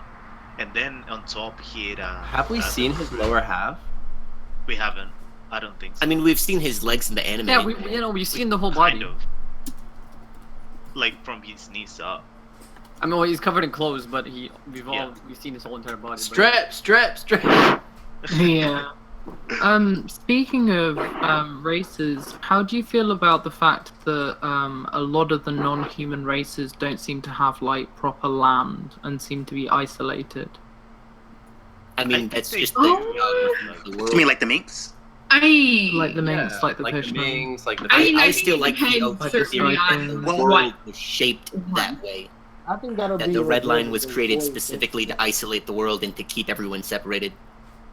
Yeah, but even then, you would think that these different races would be able to occupy land. Like, space is up in the surface. The world is a terrible, dangerous seen, place. I mean, like, the fishman gets we have captured a and they sell slightly him and stuff. skewed reality since we've seen, like, Luffy as a kid, but, like, that's, like, Luffy's a monster, and even when he was a child, he was a monster. And so, like, trying to compare, like, him living in the wild, like, on an island that's just inhabited by giant monsters, and if they leave that island, then they get eaten by other giant sea monsters. Like, it's not really a surprise that people don't Well, leave. Sage, do you maybe want to, like, clarify, like, what the question was meant to pose, or, like, what was it? Well, I mean, it's just a debate I'm interested in. Like, me personally, I think that they were taken off of their land. And Yeah, I me too. think that they originally had land. I think Sabodi is perfectly suited for the mermaid and stuff like that with all the bubbles. Like, I feel like they were kicked out of their land, and I feel like, you know, the whole concept of the Noah is to bring them back up. I feel like But the fishmen seem to be a bit of an enslaved race in general, because like somebody had to build Impel Down, and it wasn't thing is that humans. Yeah, I completely themselves- agree with this theory. Go ahead, sorry. The minks themselves sort of treat humans as a separate race. Like, they're all different types of races for them. It's like they all came together at one point and then ended up on Zo. Like, isn't that how we expected it to happen or something? Yeah, I want to point something out right here. So, Sage, as far as like you kind of like speculated here that the fishermen were kicked out of the surface and forced under the sea. I actually found a quote. It was during the Hody Jones and Luffy fight, something I had forgotten. This was a while ago, a couple months ago, where basically outright stated it. Like, the fishermen they lived up on the surface and they were forced underneath the ocean by humans. That is exactly what happened. It's like undebatable. I can't quote it off the top of my head. Is isolation technically. Yeah. Yeah. I feel like the Tenri Vito had a lot of I mean, like, a big part of it, like, oh yeah, pushing definitely racist away from well, so I think it's inherent human nature, right? So you're dealing with people that you don't understand, that are foreign to you, that are also intimidating, because fishermen are stronger than humans. That I think it breeds inherent fear, especially since you don't understand them. You see them as someone different to yourself. They're not part of your clan, and therefore you alienate them. And you know, you do what you need to do in order to, you know, sort of assert your dominance. And and I'm saying that that's the right thing to do. Obviously, the right thing to do is understand them, but without the lack of understanding, it creates conflict. And most likely that's what happened between humans and every other race that existed in the world, with the exception of people who knew better, or who got a chance to actually know them and see what they're like. What happened with Fisher Tiger? Like he died, or he's out there somewhere? I mean, Tiger died. He definitely died. Going off of that, how do you feel about the idea that like the red line will be like broken by the end of the series? So this is so interesting. I just want to talk about this for a moment, right? So most people don't know about this, but I kind of despise Arlong Park forums, not because the people there aren't very knowledgeable, but because they hate theories. And so this theory was created in like 2013. I can't remember who exactly created it. I think it was called Scaling the Red Line. Maybe that was Beck. Maybe it was somebody before then. But he made the best theory I have ever read. It influenced me to make theories because it was so good. It included, what was it called? The inherited will. I think it was what the theory was called. Regardless, one of the speculations of the inherited will theory was that the red line needed to be destroyed. This was way back in 2012, 2013. And the people at Arlong Park literally closed down the thread because it's not feasible, because destroying the red line would create major floods, which would destroy the world. Because of that, the theory isn't plausible. Which I'm like, certainly scientifically speaking, there's some questions there, but to like literally delete the thread just blows my mind. But regardless, my 100% belief is that in order to create the all blue, if it will ever exist, you need to destroy the red line. Period. That's just my perspective on it, and I think that it does a lot more. I think the unification of the world is the most important thing. I think that if you're talking about it being important to integrate the various peoples of the world so that they understand each other, they need to interact with each other. And if you want people to interact with each other, you can't create barriers. I think barriers are the worst thing possible. I think that you just like if we're talking about actual real life problems here, in America there's a huge problem with racism and you have all sorts of conflict that is surrounded with it. I think that if we all just got like people call America a melting pot, but in reality it's more like a stew, because you have various groups that are like clumped together. They separate themselves from everyone else. You have the suburbs, you have the inner city, whatever you want to call it. And I honestly think that a lot of that breeds prejudice. That it breeds believing in stereotypes, believing in other people being different to you when we're all kind of the same.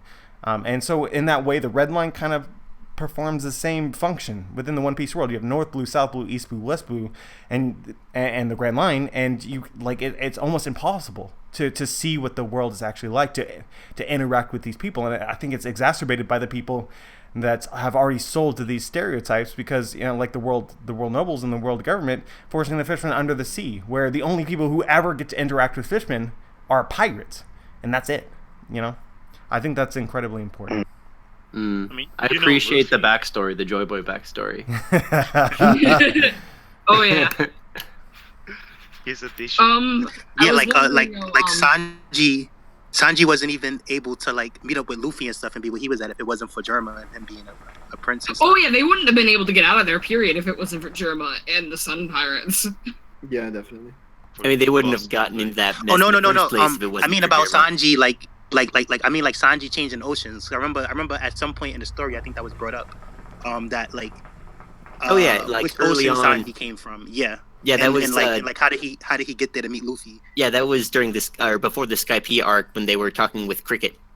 He just said Java. The island. Yeah, he was just like, oh yeah, by the way, I was from North Blue. They're like, out of nowhere. Speaking of Sanji, his raid suit, do you think how would he use it? Because we know that raid suits you could float in the air, right? I think he can already do that. Yeah, he already do that. Yeah, exactly. So wouldn't it be useless? No. Like I think if he could already do that, the raid suit will make it faster. You know what I mean? Like it is a little jump, pause with the skywalk thing. So I think the raid suit pause for a second will make him fly better. Does everyone here believe that Sanji will eventually put on the raid suit? Is that what you think? I do. Hopefully. I otherwise. I think Nami will convince him. Because I think Oda wouldn't have actually given introduced it. if he didn't have a use for it, you know? Like, if he didn't... Oda's not the type of person to just throw something willy-nilly and be like, here, there's something random that's never going to be seen again. It's like the same thing as the introduction of Laws sacrificing his life in turn for granting someone immortality. It's set up for something in the future. It's to me, it's the same as Zoro's cursed sword, and the guy wants him. Like Zoro went about his power up differently, but Zoro was like, if it's a cursed sword, I'll take it. And he did the little test with his arm. I think Sanji, he'll be forced to use it because like to me, like Luffy's gonna beat Kaido, and you seen how strong Cracker was. Sanji's gonna have to fight a commander like that on Kaido's crew, and he's not really ready. But if he uses his rage suit, that might make him ready. You know what I mean? Like to get him up there to that top 3 commander level to beat one of Kaido's subordinates or his calamities. I do see the Frankie. I think that he's gonna use it, but like if only like Frankie tampers with it. Yeah, pause for a second for those who are on live chat and are typing, but are not muted or in any way. Like you should mute yourself if you're typing and not talking. All right. Ooh. Seems fair. We should also address the people watching the live stream. Oh yeah. YouTube channel. Come in the Discord. Yeah. So I probably should have done this earlier. Right now we are streaming from Discord. This is my Discord. We're just doing this as a casual talk. It's been a while since I've streamed, and I need these guys in order to create conversation for me. So that's where we are right now. The link for Discord is in the description of this video. If you want to join, and if you want to join this conversation, feel free to. Or if you just like to listen, that's what's going on. If you don't already know. Guys. We've been cycling people in and out. Feel free to join the Discord server. We'll see that you're new, and we'll try and get you in. It's always a pleasure to hear. I'm pretty confident that Kaido is not even going to be at Wano. And yeah, me too. Ooh, that's a hot take. That is. Yeah, I'm confident. My big thing with that is that if he doesn't show up, he's obviously going to Reverie. But if he does stay at Wano, then that means that X Drake withheld that information from him. I wonder The what's thing gonna is, happen. I think he's like waiting for Luffy. He's kind of waiting for Luffy. Like in the last chapter, he's like, "What is Luffy doing in Whole Cake Island?" I kind of dislike that he's just waiting for an adversary. You know what I mean? I feel like Kaido's the kind of person to go out and seek confrontation. He wants to make the biggest war the world has ever seen, right? Do y'all really think that can happen at Wano? That can happen at Wano. But I think Kaido's gonna for his character, I would rather him go out and do it. Yeah, but can he really get to Marijoa? Like, can he just get there like that? Wouldn't you think there can be get an on top admiral? of he can get on top of a sky island somehow. Yeah. He'll have no. There's no. He's got ways. He's got ways, man. Now, granted, the red line does go pretty far above the White Sea, but I'm pretty sure it doesn't go past the White Sea. So. Yeah, but like, I don't know. That's. I think Kaido. I think it's like above the clouds itself. Well, yeah. Well, there's as explained back in the Skypiea arc. There's 2 levels to the clouds. There's the White Sea, which just the regular clouds stay at, and then the White Sea, which is where most of the Sky Islands are at. Yeah, but we also know that they mentioned that there's different ways to get to the White Sea in the first place. Like the Straw Hats got there in a pretty weird fashion with the stream. So there's other ways to get there. Like that doesn't mean that he could just like fly there. Like some people say that he can just fly. So my opinion is, first of all, where Kaido fell from the Sky Islands is lower than where Luffy was in Skypiea. I can't exactly remember the exact distance, but it was not quite as high. Skypiea was supposed to be the highest Sky Island. That being said, it's almost blatantly pointed out to us, in my opinion. I can't remember the exact quote, but there is from Gonfall. He said something along the lines of, "There is a normal way to enter the Sky Islands, and then there is the way that Luffy entered Sky Island." So obviously, there's probably an easier way than trying to master the upstream. Well, my question was just whether or not the red line goes up to the White Sea or the White Sea. I would say probably not. But also the question, another bigger question, this is really interesting when you think about the world building in One Piece as a whole, is how exactly does these Sky Islands work? Does it cover the entirety of the One Piece world? I really doubt it. So most likely it's like, if you imagine it, it's like a continent of some kind, of whatever shape. Yeah, true. And so there would obviously be areas in which there are no clouds whatsoever, and this makes sense because in order for the Luffy to end up on a Sky Island via the knock-up stream, it required very specific circumstances. Like first the clouds had to go over, and then they went up the knock-up stream. So like it's not always that you can go up the knock-up stream and then end up on the Sky Island. So it's not covering the entirety of the sky. Well, so I do believe it's covering most of it though, because I mean the only feasible place that the giant beanstalk could be coming from is the Island of the Giants. Right. So the way that I rationalize it as of right now, obviously there's still a lot that we need to know, is that the beanstalk. So if those who don't know, Giant Jack is a giant beanstalk and somehow ends up connected with the Sky Islands, which we can imagine based on lots of different folklore that there probably is a giant beanstalk in the One Piece world that is just incredibly tall. But anyway, the way to rationalize it is like an anchor point, right? So the wherever the beanstalk is located on the blue sea itself, it extends up into the sky. It sort of connects to a Sky Island. And all these Sky Islands are connected in some way because you can reach Skypiea via this pathway, this normal pathway. So like if you were to travel along the White Sea or the White Sea or whatever the fuck it is, then you could reach other Sky Islands. So this anchor point sort of like it goes through the Sky Islands, kind of the same as Jaya does, the half of Jaya that's split up into the air. And so it kind of like swings. The way to imagine it is like the wind is blowing in the One Piece world, but it cannot leave this one anchor point of where Giant Jack sticks up because it's sticking through the Sky Islands itself, preventing it from potentially roaming the One Piece world. If that makes any sense to you guys. If this is completely just blowing your mind, then I'm sorry. This tree is like maybe an Elbaf. Yeah, I mean that's the popular theory, right? Because I mean you have Jack and the Giant Beanstalk. That's the folklore. Mm-hmm. Yeah, Giant Jack is a beanstalk. Yo, guys, talking about trees, what do you guys think about the Atom tree? Where do you guys think it's potentially located at? Well, people have said that it's my backyard. I mean that's also Elbaf. People are speculating Elbaf, or we have no idea. I mean, so going back to Big Mom's flashback, this is one of the reasons why I really love Big Mom's flashback. Is we can see that Oda didn't want to show us Elbaf very clearly, and there's clearly some sort of tall, structure that is sitting in Elbaf, in shadows. We don't know how tall it is. We don't know exactly what it looks like, but could it be Giant Jack? It definitely could. Could it be the Atom Tree? It definitely could. There's something there for sure. Would the beanstalk and the tree be both in the same island? I mean that's to me that sounds strange, but you never really know. Maybe it's the same thing. Maybe it's a tree that has a beanstalk growing around it, right? Because beanstalks actually grow around trees. So the giants. Go ahead, Ty. Sorry. Well, I was just gonna say that the giants is the strongest race, or they're one of the strongest race, so they're definitely gonna be protecting something over there of worth value.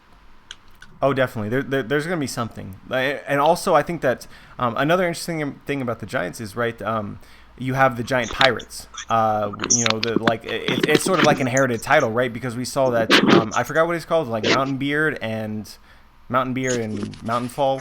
I can't actually remember what their name is, but they were the captains of the giant pirates before Dory and Brogy. And we also see that Hydrogen wants to become the new captain of that fleet. So it's like their one pirate crew.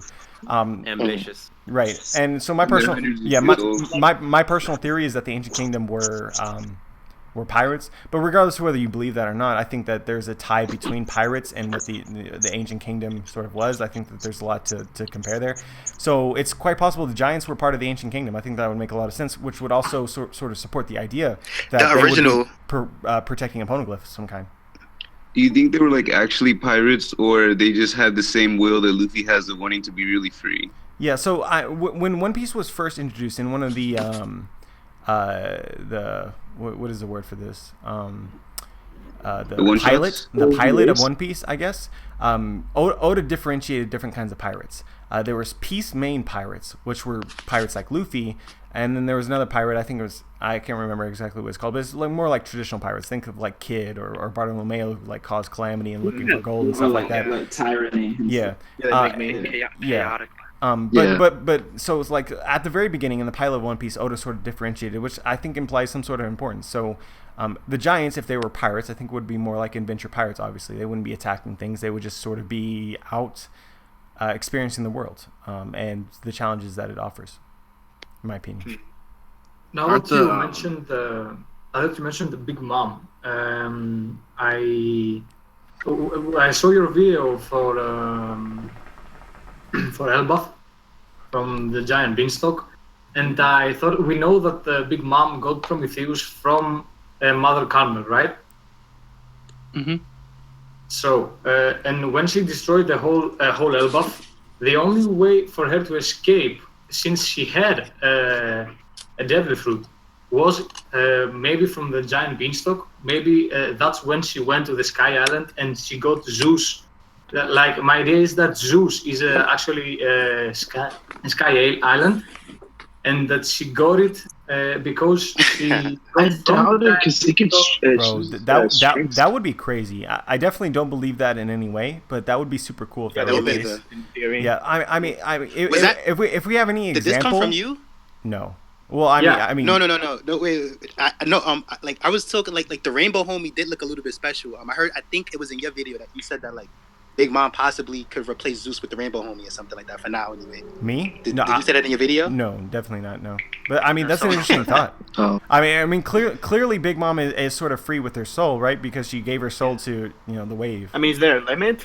Yeah. I thought for the longest time there would be a limit, but maybe there's not. I have no idea. Well, Zeus, like the Rainbow Homie isn't that way, but Zeus, Napoleon, and Prometheus, they're special, and I guess he doesn't have to be next to them. What about the black blobs that are homies too? That she put her soul in to collect the souls. Yeah, I mean, I think those are shadows, right? They have to be shadows. There has to be a limit. There has to be a limit. Otherwise, because they're special homies. Well, so what I think is most interesting about Big Mom and how she divvies out her soul is if you think the first two homies for sure that we know were Prometheus and Zeus, and Prometheus and Zeus have a whole lot of personality, and they seem to in a lot of ways resemble Big Mom. And then the next one we don't know. And the next one, we don't know if Napoleon came first. She didn't have her hat in her flashback. She had Napoleon and Zeus when she was like 14 years old. And then the next one I think that we can presume is Napoleon. Napoleon has the ability to speak, but honestly he doesn't have a whole lot of personality. I mean, he just sort of he comments on some things, but he doesn't seem like Big Mom in any way. And then we also the other person or other homies that we know are connected to Big Mom's soul for sure are the Wave and the Black Blobs. The Black Blobs have zero personality. They just follow orders, which is really interesting. And we never saw the Wave speak at all, like in any sort of way. So it's like if I were to speculate, and this is so fucking out there that it's hard to argue, but it's kind of like they lose, like each time Big Mom splits her soul and creates a homie, they sort of lose the essence of the soul itself. Like they lose a bit of what makes Big Mom, and they're just kind of like protected by the power of the soul itself. Maybe you could call it less substantial in some way, but we really can't know. Maybe that's why Big Mom is so crazy, because she split her soul so many times. I mean, that's the theory I've been talking about for a while. It seems possible. I agree with you that. She was Zeus. Because she was. I agree with you that Big Mom is using Zeus for a tracker, because like we never seen, like you would think that like if not, she would be mad about Zeus. Like she doesn't even care that Zeus that Zeus is gone. So I think it's definitely like a backup plan with that. And like I had made a joke that Zeus was like Big Mom's real right hand man. He was gonna betray the Straw Hats, but that's not gonna happen. But I do think that like it looks like to us that like Zeus is betraying Big Mom, but I think Zeus is just playing stupid and he's really like on orders to like spy on the Straw Hats. I don't know if Zeus is that strong. I mean that's no. Like he was created when Big Mom was very young, so he has like the personality of when she was young. The part about Zeus being strong, that's just a joke. But I mean that like, okay, I don't think Zeus is. Even in the last chapter, they were like, you put food over your loyalties. Like I doubt it. When we met Zeus, not when we met him, but remember when Luffy wanted to ride him, he said no. Like he was very, very loyal. He was like, only Big Mom, the lady who gave me her soul, can ride me. So Zeus is loyal. I think Zeus being with them is part of like Big Mom backup plan, or is Zeus's own individual backup plan. Like he acts like he's in love with Nami or whatever, but he's just really keeping an eye on him. Yeah, so whenever Big Mom wants to meet. My opinion on this is that Zeus currently is acting based on what he wants, but we know that Napoleon and the other homies can communicate via distance of some kind. We don't know exactly the kind of distance, but I imagine it's long distance. So at some point in time, Big Mom becomes aware. We don't know if she's aware yet, but she will eventually become aware that Zeus is not there. And Napoleon communicates to Zeus. Then I definitely see what you're saying being the case. But I think that based on what we have so far, I don't think that Zeus is aware. But if we get any sort of hint of Zeus being nervous in any way, that's where my mind will be 100%. Like, no, but it's tricky because Joy Boy, like Zeus acts like he's high all the time. So how could you act nervous when you're high? How would you communicate in the first place? I think Zeus is the person like size and jaw. I mean, he acts like Big Mom. Bro, if you're high, you can't be nervous. There's a contradiction. Yeah. Well, that's a good point. Actually, so I don't know. But I'm just saying, like the way it looks, like if somebody's always, and, you know, they always drown and they take a long time to respond and stuff like that. It's like it's hard to be it's hard to be nervous like that. Like by us thinking that Zeus is doing it based off food only. It's like us underestimating him. Like I wouldn't underestimate a Yonko subordinate like that, especially Zeus, who's been with Big Mom for a long time. I think he's just fine on the strike. You know how Zeus keeps. Oh no, go ahead. Underestimation. Sorry, bro, keep him I in couldn't check. say that word. I was just saying I don't think we're underestimating him. Like we saw Prometheus, literally the equivalent to Zeus, saying that he was choosing this food over his alliance with Big Mom. Like, I think, but at the same time, that follows Big Mom's personality. You can't trick somebody if you're open about your intentions. You can't trick somebody. So if Zeus goes like to me, Zeus did that to just like trick the Straw Hats. I don't think he's being fair enough. Pocket Lizard, go ahead. Disloyal at all. Yo, wait. Pause for a second. Is Wiz in the chat? Is he actually speaking? I'm sorry, Pocket Lizard. When I say that you're underestimating Zeus, is that look. All right, right now it's a joke. It's funny. Whatever. We got Nami has a new power up supposedly, but if Zeus is Nami got a new spy, look how dangerous this is. This is what I mean. Is that I agree, Ty. Like my personal headcanon, it is that whether or not it's the case right now, that at some point in time, Zeus will be the tracker, which leads Big Mom straight to the Straw Hats. Whether or not, you'll have a purpose eventually. I think about the personality. Just talk. Go. Like the whole Zeus thing is Zeus was created when Big Mom was a child, and I think if as you say, if he has most of Big Mom's soul, then I think it has it might like Zeus's loyalties lie with food and people that want him around. Yeah, that's fair. This is what's so interesting about the homies, right? And especially the Big Mom Pirates as a whole. This sort of creates my headcanons about the Big Mom Pirates.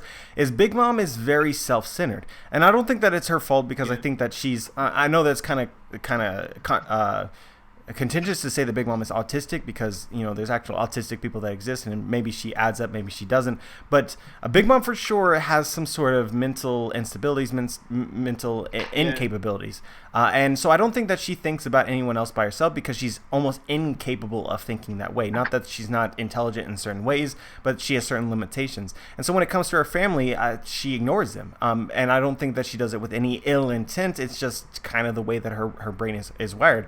And what that creates a lot of unhappiness for her family. She's supposed to be the big mom. She's supposed to be the mom, but she doesn't really act like a mom. She acts like a spoiled brat, and that includes her homies. And so you have someone like Zeus who's never really probably been told that, you know, he's amazing in any sort of way or treated special in any sort of way, and you have Nami doing that, and that creates a lot of incentive to act on your own, to sort of, you know, seek his own kind of cake in a way, with being inside of Nami's wand.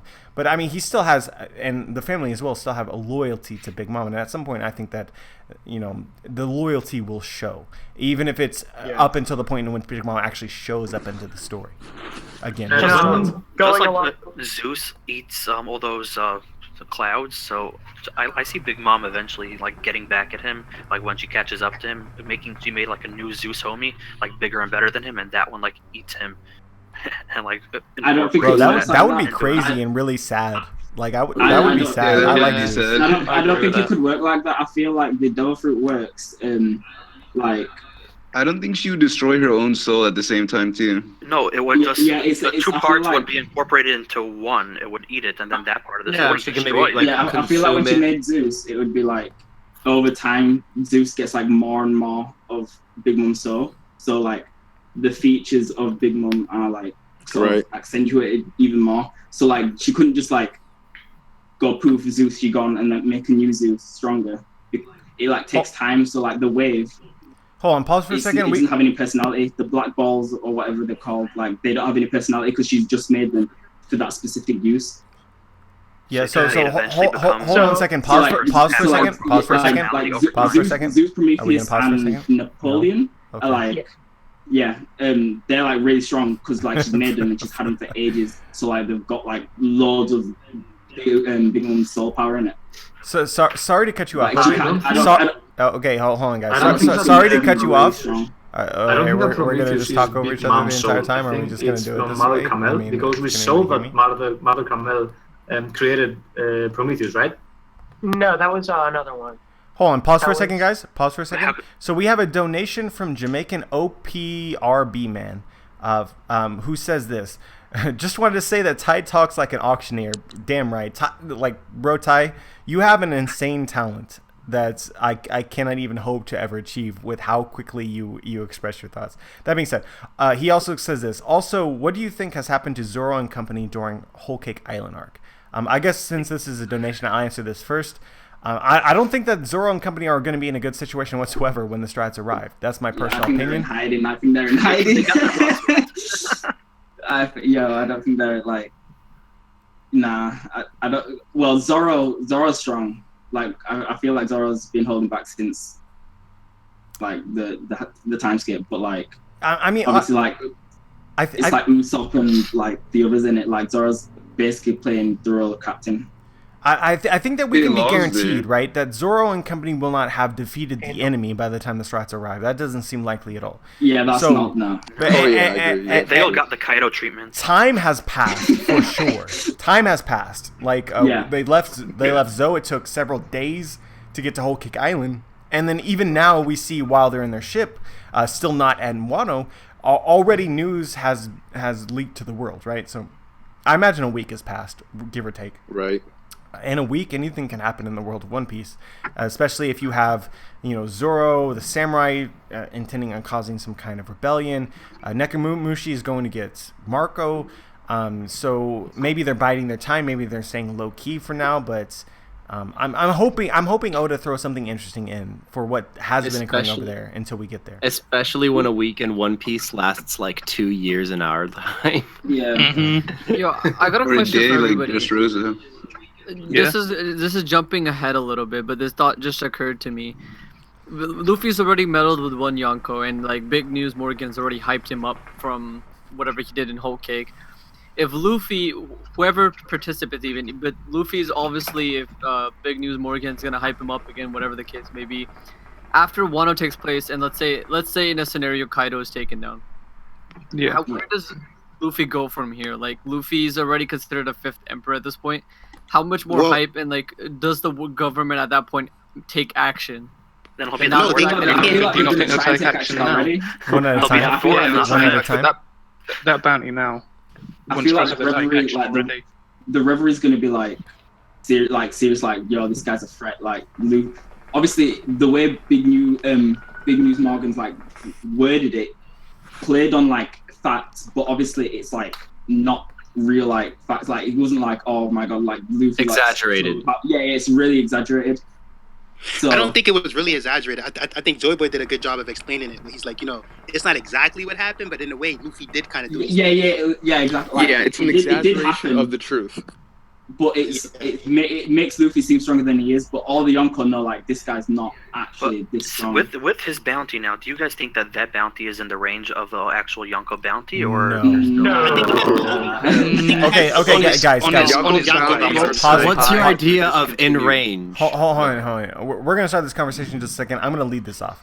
All right. I don't ever do bounty predictions because I think that it is entirely guesswork. It's like you can't base it off of anything because we don't know anything. But in my opinion, I think that the Yonko are at least twice Luffy's current bounty. I think they're 3 billion. Come on, Joy Boy. I agree with that. It's possible. I disagree. I think they're 3.2 billion. I think they're discontinued. I agree. Anybody want to place some predictions? They're discontinued. I think yours is accurate. Big Mom could be somewhere between like 2.5 billion and like in like 3.5 or 4 billion or something. I think more than that, because I think that they would be happier taking down one Yonko than 2 Yonko commanders or 3 Yonko commanders even. So if, let's say 3 of them are a billion, I think they take 1 Yonko over them. So Yeah, I think more than that. I feel like. Oh, I see what you're saying, but at the same time, bounty. that doesn't work. That doesn't work because I could counter you by saying, like, if we use Luffy for example, somebody would just go after Zoro and Sanji, and they won't just go after Luffy. You know what I'm trying to say?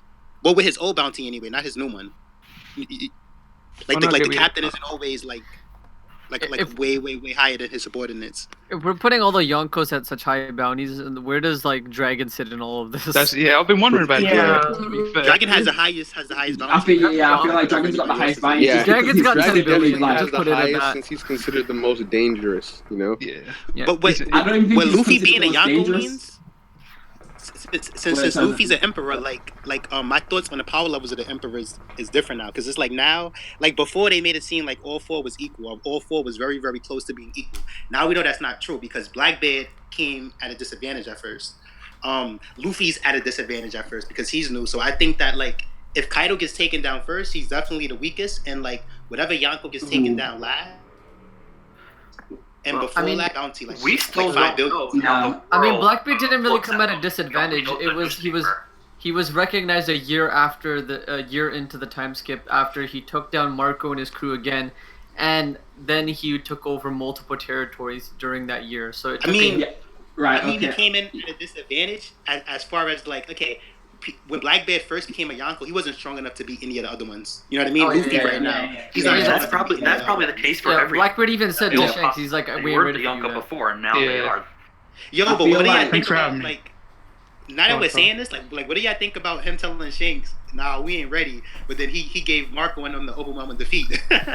Well, I mean, he destroyed Marco and them. Yeah, I mean, it tells you one thing, that Blackbeard is smart. You know, that's one thing. Yeah, I know Whitebeard was absent for the fight.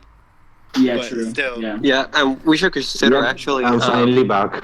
The big thing from Blackbeard you'll notice is like he picks and chooses his fights very wisely. He doesn't go in unless he's almost sure that he would come out victorious. He picked them and Zenify wisely. He picked them and Zenify real wisely. When he I was just Dragon, watching a video on the thoughts of Blackbeard versus Ace. When Blackbeard fought Dragon, that didn't seem smart. It seemed like he just did that. Like, I mean, that's assuming you're assuming the Revolution armies are stronger than Emperor crew. Well, I think the whole kind of true, right?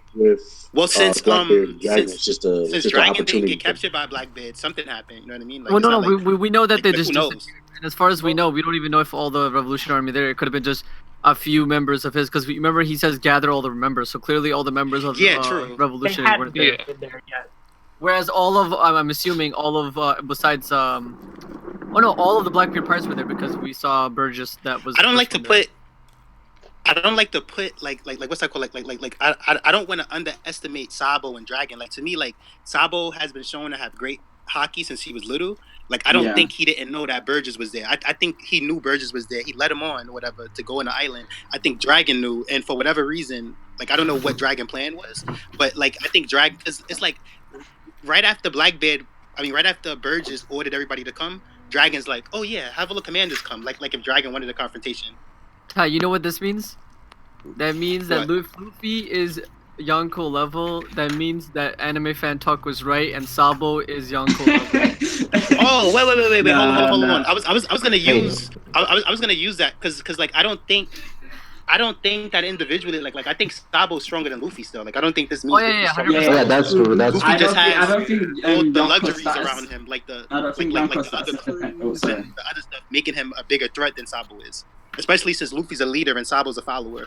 No, I think the reason why he's true. I mean, what makes you a Yonko, you don't necessarily have to be strong, because like I personally believe that even Buggy can become a Yonko is because of the influence. No, don't think that. Like, exactly. I mean, Buggy can become the emperor, guys.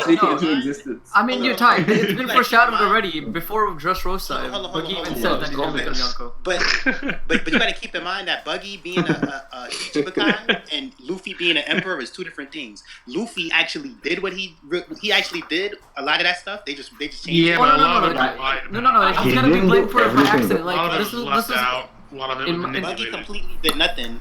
Oh yeah, the same thing that's gonna happen when he becomes Yonko. The same thing's gonna happen. He's gonna accidentally. No, but don't forget that Buggy was a part of the pirate. Only time Buggy's gonna turn into a Yonko, if ever, is like when the story's over, in terms of like what everybody did. So like Buggy at the end. Buggy only turns into a Yonko when being a Yonko doesn't mean anything anymore because it's the end of the story. Like, he's not gonna be an active Yonko in the story. And about him being a Buggy, he's a complete joke. Like he's a Shichibukai for comedic reasons. He's not Buggy becomes Yonko and like every time we story see him, ends. he's doing Guys, a one joke. at a time. Can I add something? Like it's a difference between Luffy wanting to go take down Kaido and Buggy being like, I know if I fight, the other Shichibukais will fight. Like Buggy's Well, a joke. okay, so Ty, just to end up this matter quickly, I think the way it's gonna happen is like, let's say however it takes place, because I don't want to put my own headcanon as how, let's say for example Big Mom gets defeated somewhere down the line of the story, and then Big News Morgan just blames it on Buggy to hype him up. No, but you're that's gonna happen for sure. By you thinking that, you're taking one. I mean, that's what maybe happened with say it this was a joke. Warlord. No. But you're taking a joke that happened with Luffy, like a Luffy specific joke, and yet implying it to Buggy. No, that happened with Buggy too. But wait, you have to remember, guys. No, it's different though. No, You guys have to realize though that Buggy was on the same level as All right, Shanks. guys. Because he had to swap Yes, those Trevor, decks. what is it? This conversation is devolving a little bit, so let's move on to another topic that's a little less contentious. Let's talk about what people think the future of Big Mom will be in the story. Like, I personally believe at this time that Big Mom will end up in Wano, but that isn't necessarily the case. What is everyone's thoughts about like what you think? Are you excited for Big Mom showing up in the future of the story again? Like, I just like, hope somebody does something. Oh yeah, definitely. I'm definitely excited. Even for I Big think so. Mom to show up again, and I think that by Nami having Zeus as pretty much like her slave now as a weapon, that is forever going to be able to link Big Mom and the Straw Hats together too. So definitely I'm excited to see them in the future, especially how she connects with Elbath. And Big Mom doesn't like to be one up. Truthfully, I'd like to see a kind of a bounty hunter arc where they are that's showing interesting. where they're actually going to be fighting off bounty hunters because of Luffy's new bounty. I hope so. They need to introduce new bounty hunters for all that. Hey guys, can I say something? I haven't. Sorry, I'm new here. Sure. Like, Go ahead. I haven't said anything. Yeah. Ever. This is like my first Discord and everything. Hey, anyway, thank you for having me. No problem. Thank you for joining. So basically, no problem. Basically, I was thinking of the whole Zeus thing. Maybe that. Do you think it's like how do I call it? Like a beacon? Like maybe Big Mom knows where Zeus is, and she can, because of her soul power, she might be able to like track them exactly. But also, I think there's different stages to this. I think that when we get to Wano, knowing that we have different islands, I think we're gonna have. If this is true, you guys can tell me if this is right or wrong. I'm pretty new on this, so you can come in and tell me if I'm wrong. But anyway, I think there's going to be a range effect over here, though. Like farther away you go. Like, go ahead. I was gonna say, like, I don't think because think about the current situation. I don't think Big Mom would like invade Kaido's territory. That I agree happened in the but Kaido's not. We don't know if Kaido's there. That's the thing. Right, but where I'm going with this is like, okay, take this for instance. I don't think Big Mom is gonna invade Kaido's territory, but if you think about it, the Fishman Pirates did betray her. I think her next location that she's going to go is Fishman Island. And think about this: if she attacked Fishman's Island, right? Shirahoshi, wouldn't you think that she would use her power to defend Fishman Island, which is basically directly below her? She's not going to be there. And what happens if the world government sees that? Destroying Fishman Island as well too. Right, no, that could lead to a big war. Think about it, because destroying will only happen under Luffy's hands. If the world government sees Shirahoshi use her power, and then also, Big Mom is attacking Fishman Island, Luffy might, I would imagine Luffy would go to Fishman Island as well. So there you have three. Right, but I think she's more mad. Well, I think if Big Mom attacks Fishman Island or not, I think Big Mom is next, because like the way that I see it, Luffy's gonna beat Kaido because like certain change. They're calling him an emperor now. So now he could be weak. He could be a weaker emperor than Kaido. But now it's like he can beat Kaido. It's almost like if Luffy's a Sannin too now, and he can beat like the other 3 Sannin. So like before Luffy was an emperor, I thought that like okay, because it makes no sense to like beat Katakuri and beat Cracker, but you can't beat Big Mom to go fight Kaido. You know what I mean? Because they're kind of equals. But now that Luffy's considered the emperor, he's now on a different level. The story's saying is that like he has a chance of beating Kaido. So like when Law said they had like a 4% chance or a 14% chance, that just went up. They probably have like a good like 35% chance, 40% chance to beat Kaido now. Like things is looking probably be around 25. This is what I want to say about this. First of all, Big Mom said herself that she would never allow somebody to steal her road poneglyph. That's what she said. If she learns that or she not, yes. that's important to me. I also think that it's incredibly important what Luffy has done to her specifically and how it makes her look. So, like, I believe in the Reverie theory, or in the Big Mom destroys Fishman Island theory. I definitely believe in it. That seems like the second strongest possibility to me. Third being Elbaf, first being Wano. That's just my opinion. But so to me, Joe Boy. Well, hold on just a second. So the thing that really sticks out to me though is if Big Mom allows Luffy to go into Kaido's territory, what is her expectation? She said herself what her expectation is, that Luffy will get crushed.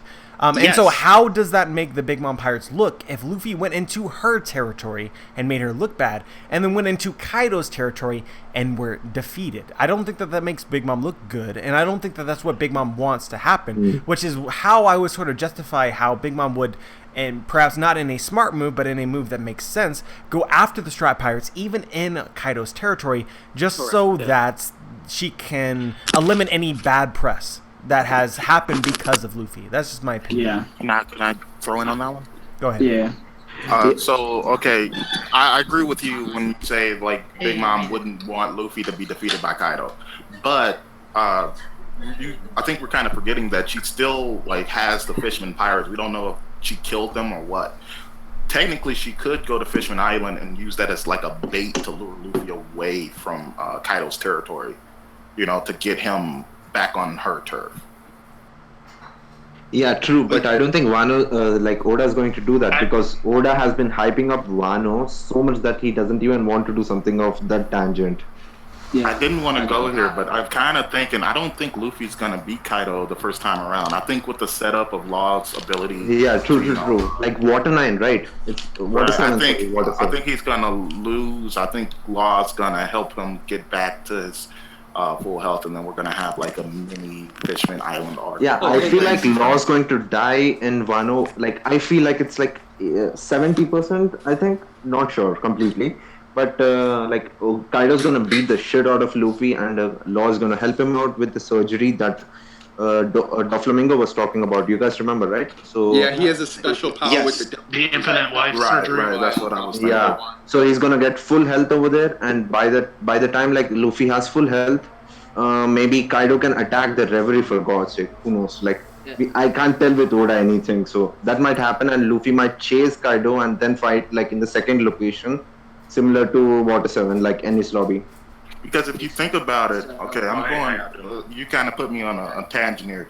So basically, if Luffy loses to Kaido and then Kaido goes and attacks the Reverie, and Big Mom is attacking Fishman Island, and if the world government figures out what Shirahoshi's ability, Kaido did say he wanted to bring forth the greatest war the world has ever known. And then I believe Oda at some point said that he's going to show a war that would make Marineford seems like, child play. Yeah, but that's the final war, right? That's not the war with Kaido right now. Well, it doesn't have to just be the final war, though. I mean, we're in the Four Emperors saga. I mean, I would imagine bringing... After this, we have the Elbaf, which is coming up. So that's going to be huge.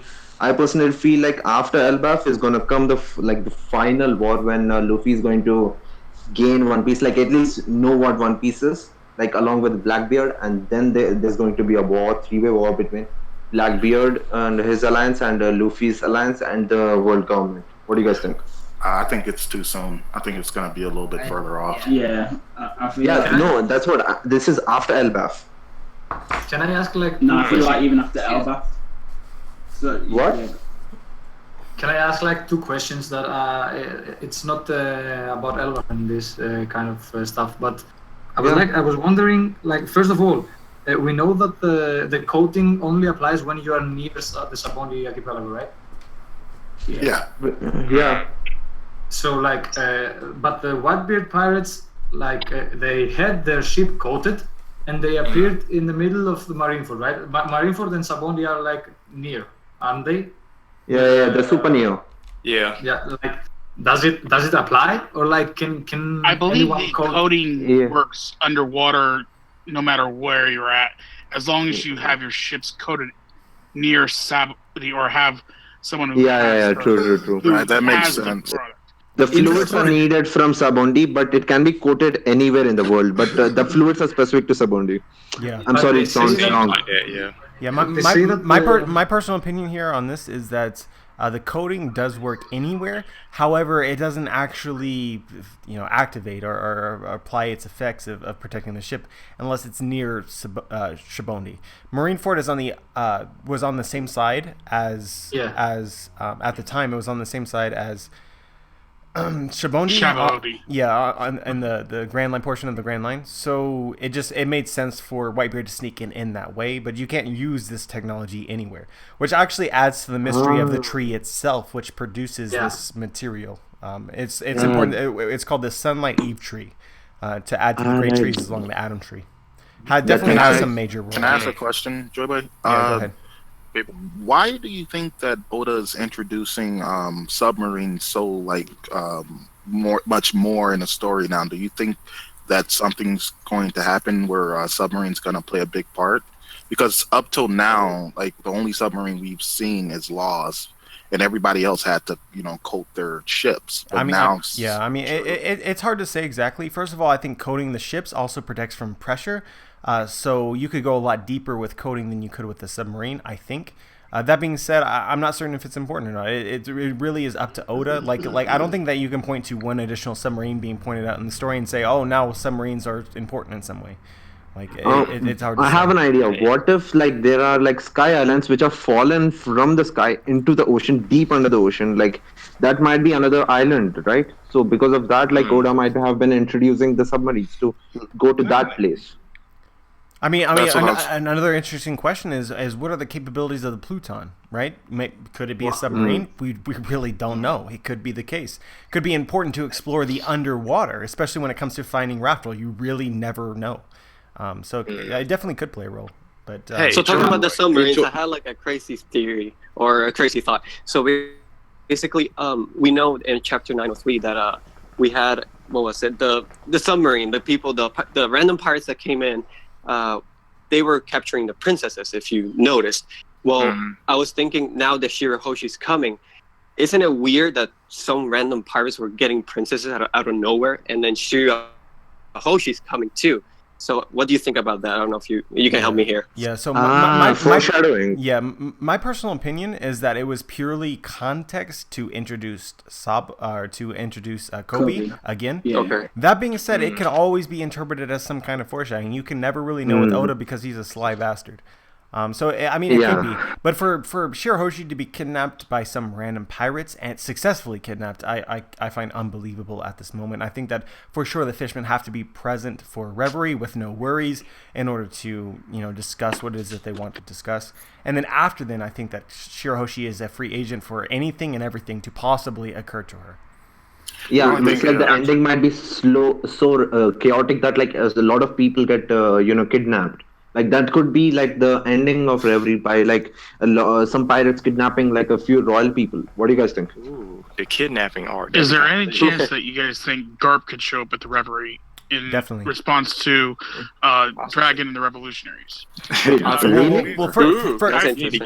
So first of all, I don't think that anybody would arrive in response to the Revolutionaries, because I think that the Revolutionaries would arrive, they would accomplish what it is that they would want to accomplish, and then they would either leave or end up victorious. So there's no time for anybody to sort of arrive. I think if Garp's going to interact, he's going to already be there. That being said, I think that it's incredibly likely that Garp's already going to be there if the Revolutionaries or Blackbeard or Kaido or whoever ends up showing up, if that happens. I can imagine Garp just since Kobe and Hellbeth would have been introduced this arc, and Garp is their teacher, I'm gonna say about 60% chance that Garp will be there. And unlike when he was at Marineford, he doesn't have to be. He's no longer part of the Marines technically. He won't be tied down by rules and regulations or his job. He will rip someone a new one. Yeah, but it doesn't make sense for Garp to be there in Marineford right now, no, for the Reverie, because he's out there teaching the new Marines, right? So it wouldn't make sense for him to be at a political meeting right now. Could he maybe be one of the escorts? That's what I'm saying. He might be on Kobe's ship as an escort, or because he's technically no longer Marine. He retired. I don't know on Kobe specifically, but like, yeah, he could be helping. If he was on Kobe's ship, it would have already been shown because Helmepo went to his superior officer, like the highest officer, which was Kobe at that time. So like he would have gone to Garp if Garp was there. That relationship between Garp and Dragon is just so interesting to me, and we've gotten like little to nothing about it. Like, how does the hero of the Marines produce a son that becomes the world's most wanted man? Like, that is, and his grandson is the motherfucking very dark. Hey, Dragon learned something very, very dark that he should not know, and they screwed him over for it, and he wants a lot of revenge.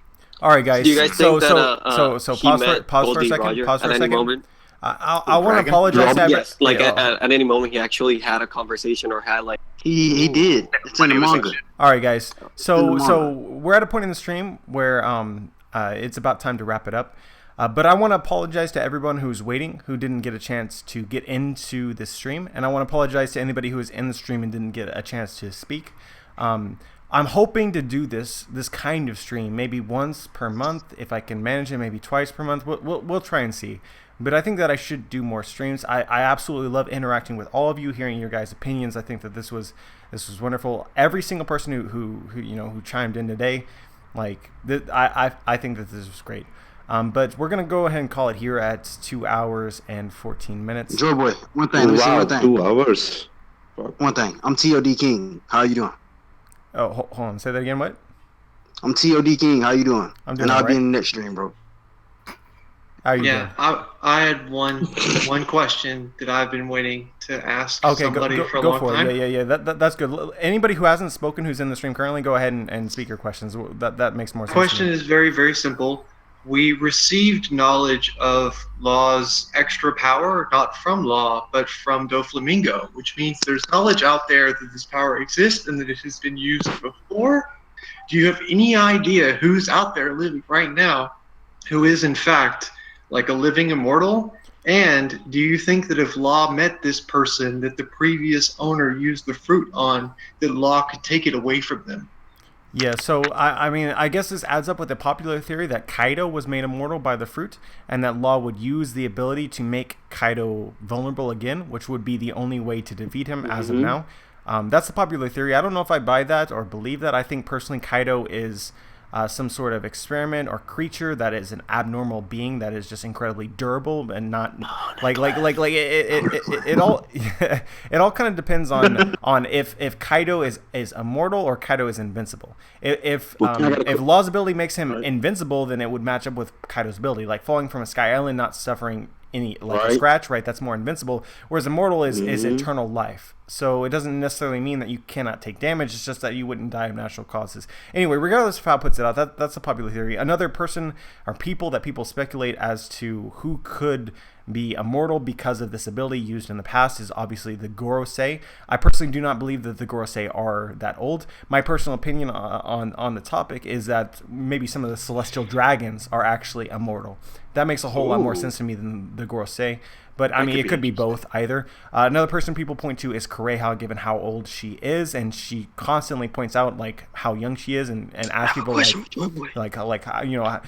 me the secret of how I say it. And it's never really answered, so it's possible that she also had some relationship with the previous owner. Those are sort of my thoughts. And one question for you, bro. One question: are you worried about Robin? Like, what I mean by that?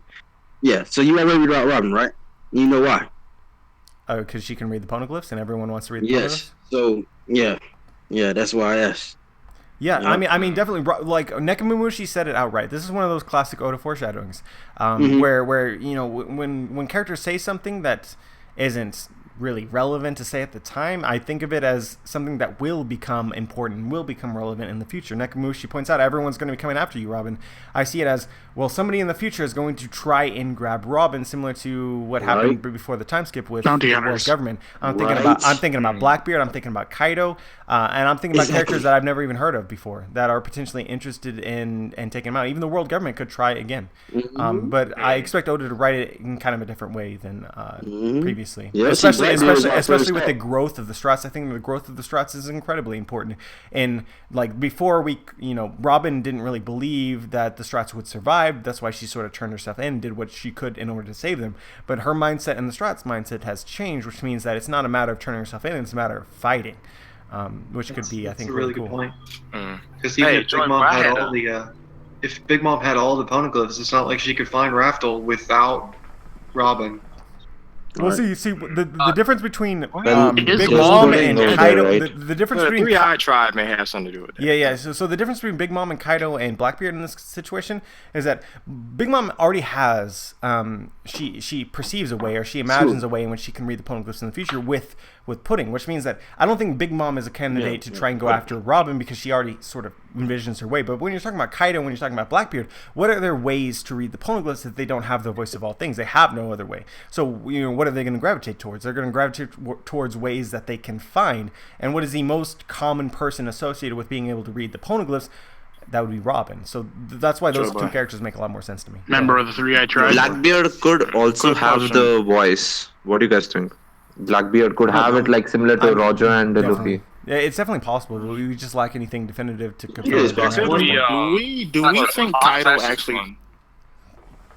Everybody talk. I said there could be potentially a plot twist on Wano as well, where for that I forgot his name, but Momonosuke's father, who could, I think he was the last one who could read the poneglyphs. He may be still alive somehow, and maybe he comes back into the story. But I don't know how Oda could do it. I mean, yeah, like how are you going to bring a dead person back to life when he was made into an old Isn't that stew? where? Like it's possible. I get that it's possible, but I mean, I kind of just want, at this point in time, I want dead characters to stay dead. That's just my personal opinion. Keiichi's not dead. Yeah. Just kidding. Hey, Joe, one more question, bro. One more question. It's TOD King. Anyways, I was just gonna ask, like, you remember when Whitebeard and Roger said it too? They said something about turning the world upside down. Do you mean by just, making ruckus, turning the world upside down, or do you mean like actually finding the One Pieces, meaning like you're going to turn the world upside down? Yeah. So my personal speculation about the One Piece.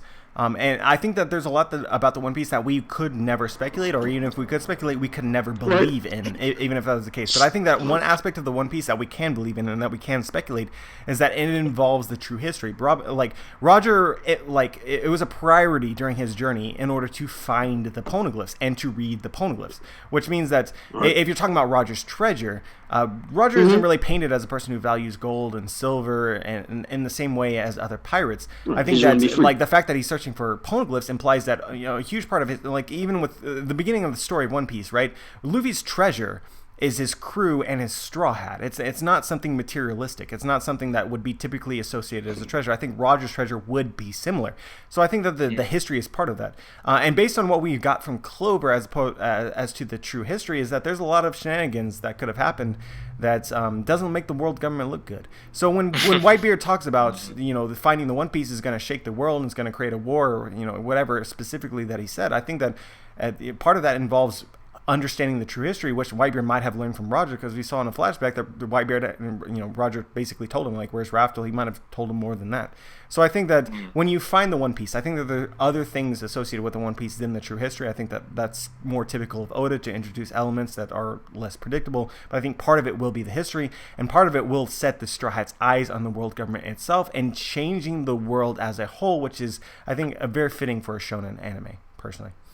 Sure. Right, I agree. I agree 100%. I had a question real quick. So we all know that NL is on the moon and everything. I just want to ask you, what do you think has a higher chance of happening? NL being reintroduced to the story, coming down from the moon, or the Straw Hats going to the moon? Because there are a lot of moon theories out there in the One Piece community. So I actually read one of these earlier. I was tagged by Nux Taku. That being said, I personally don't think that the Straw Hats are going to travel to the moon, but it is a huge possibility. Anybody who denies the possibility of the Straw Hats traveling to the moon are just biased because it's a story about pirates. That being said, it is a story about pirates where the sea is important, not the moons. I personally think that, like, for those who don't know, it seems almost blatantly clear to me that the moons and space has an important part in the history of the One Piece world as a whole. Like I said earlier, the celestial dragons, celestial dragons, they wear space suits. We know that people currently live in space. I think that there's a huge connection there. You have to ask the question of how did the space people end up on the main planet? Even talking about, there's a scientist in a cover story who's creating the automata, which are the same creations that we find on the moon by civilizations way past, and we know that the Chandorians and the Birkins and all the winged people arrived before even the Void Century, clearly, because they're protecting a Polymorph, right? Yeah, so there's clearly some interaction between the space people and the Earth people. There has to be a reason for that, and I think that they have to play a role in the history of the story in some way. And I think that the arrival of the Moon people could play a crucial turning point in what happened to the world and the creation of the world government, for sure. So back to my point, I think that's possible that they visit space, but I think it's more likely that they learn of how space has affected the Earth itself. Yeah, I mean, we saw, like, Sanji has a spacesuit now. So, like, it's confirmed we're going to the moon. Wait, it's not a spacesuit, it's a Power Ranger suit. Oh, man. By the way, Super back to the guy. All right, so is there anybody left in this call who hasn't spoken but has something to say? I do. One thing. TOD King! TOD King! Oh, yeah. No. Hey, look, Hang on, my question is this. The people that haven't Wano. spoken in here, sorry, Tio, but the people that haven't spoken in here are Maddie and Lyle. If y'all have anything you want to say, go ahead. Yeah. Patat has any last words? Please go. Yeah, I was about to. It's funny you said that. I was actually about to ask a question about NL and the moon and everything, but then he asked that. So, but I don't know. Thanks for the stream, Joy Boy. You have a wonderful night. I just have a random question. This is just out of the blue. It just came into my head. But do you think in Wano, when we get to know Zoro a little bit better, if we get character development on him, do you think that he could have, like, family members or something, like some sort of, maybe like parents? I don't know, like anything. Definitely. I think Zoro represents the Ronin, the wandering samurai. Zoro's story itself is really ambiguous. Not a lot is fleshed out, but I think it's really interesting that the first time that we see Zoro, he's just sort of traveling around to different dojos defeating people. And I think that has a lot to do with his heritage, with his genes itself. And I think that it's really important that Zoro is reminiscent of, reminiscent isn't the right word, he looks exactly like the previous protagonist of Oda's previous story. Forgot what the Monsters? Name. Monsters, exactly. Ryuma. Ryuma actually showed up in the main story as well as the zombie from Thriller Bark. So I do think that Zoro's heritage comes from Wano. Whether or not we will meet his relatives is to be determined. Whether or not it's important is to be determined. I personally think it could or it couldn't. It could go either way. But I think it would be cool. If Oda decides to go in that direction, I think it would be incredibly hype, honestly. Can I add one thing to that? Like, there is no need to build up upon Zoro's heritage right now, because we just did that with Sanji, and I don't think Oda would like to repeat with just one arc after that.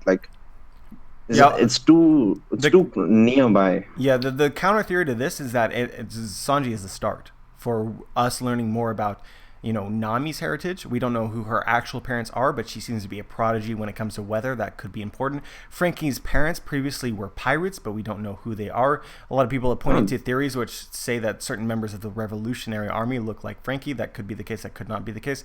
But at the same time, you kind of got to wonder, are Frankie's parents important in some way? I think that when Usopp's family is obviously important, Luffy's family is obviously important. We got Sanji here now. Brook is incredibly old, so his family, I guess, would be dead at this point in time. He doesn't have any kids. Chopper is a reindeer. So Sanji is like a domino effect. Yeah, so that's basically the idea. Like one by one, we'll get to learn a little bit more about each one of them, so that it sort of raises their importance. This is another thing which I think is possible, but I don't think that it is guaranteed to happen. Obviously. And it all depends on what Oda's grand scheme is. I think that as of now, the One Piece story is geared towards a little bit of fan service, more so than it was previously. I think you can see that with the size of boobs since the time skip. That's the editor's mistake, man. I hate those fucking Oda might be inclined to throw in these little details just because he knows that the fans will love it, and may not have necessarily been part of his initial design for the story for sure. Yeah, I love Dadan because she was so unique, but everyone else is like so cliched and so similar. It's like fucking boring. But yeah, so I just feel like it's a good place to leave it, huh? Yeah, I think this is a good place to leave it right here. I wanna thank everybody who tuned into the stream, everybody who participated in the stream. I think this was great. I think one of the best streams I've ever had on my channel. Woo! So we're gonna have this every 2 weeks. Thank you for having us. Well, so I'm super bad at keeping my engagements. It's not going to be something where you can count on me being every 2 weeks. But I'm going to try to make it every month for sure. And every 2 weeks is sort of a goal. But I sort of have to balance making videos as well as work and other things like that. So just keep an eye out. If there is going to be a stream, I will announce it on a video. So if you watch my videos, obviously you'll get notified about that. I should have also mentioned it on Twitter, but I didn't. I failed. But it's it is what it is at this point in time. But Live and learn. Yep. I want to thank everybody for tuning in for this, and yeah, peace out, everyone. Have a wonderful day.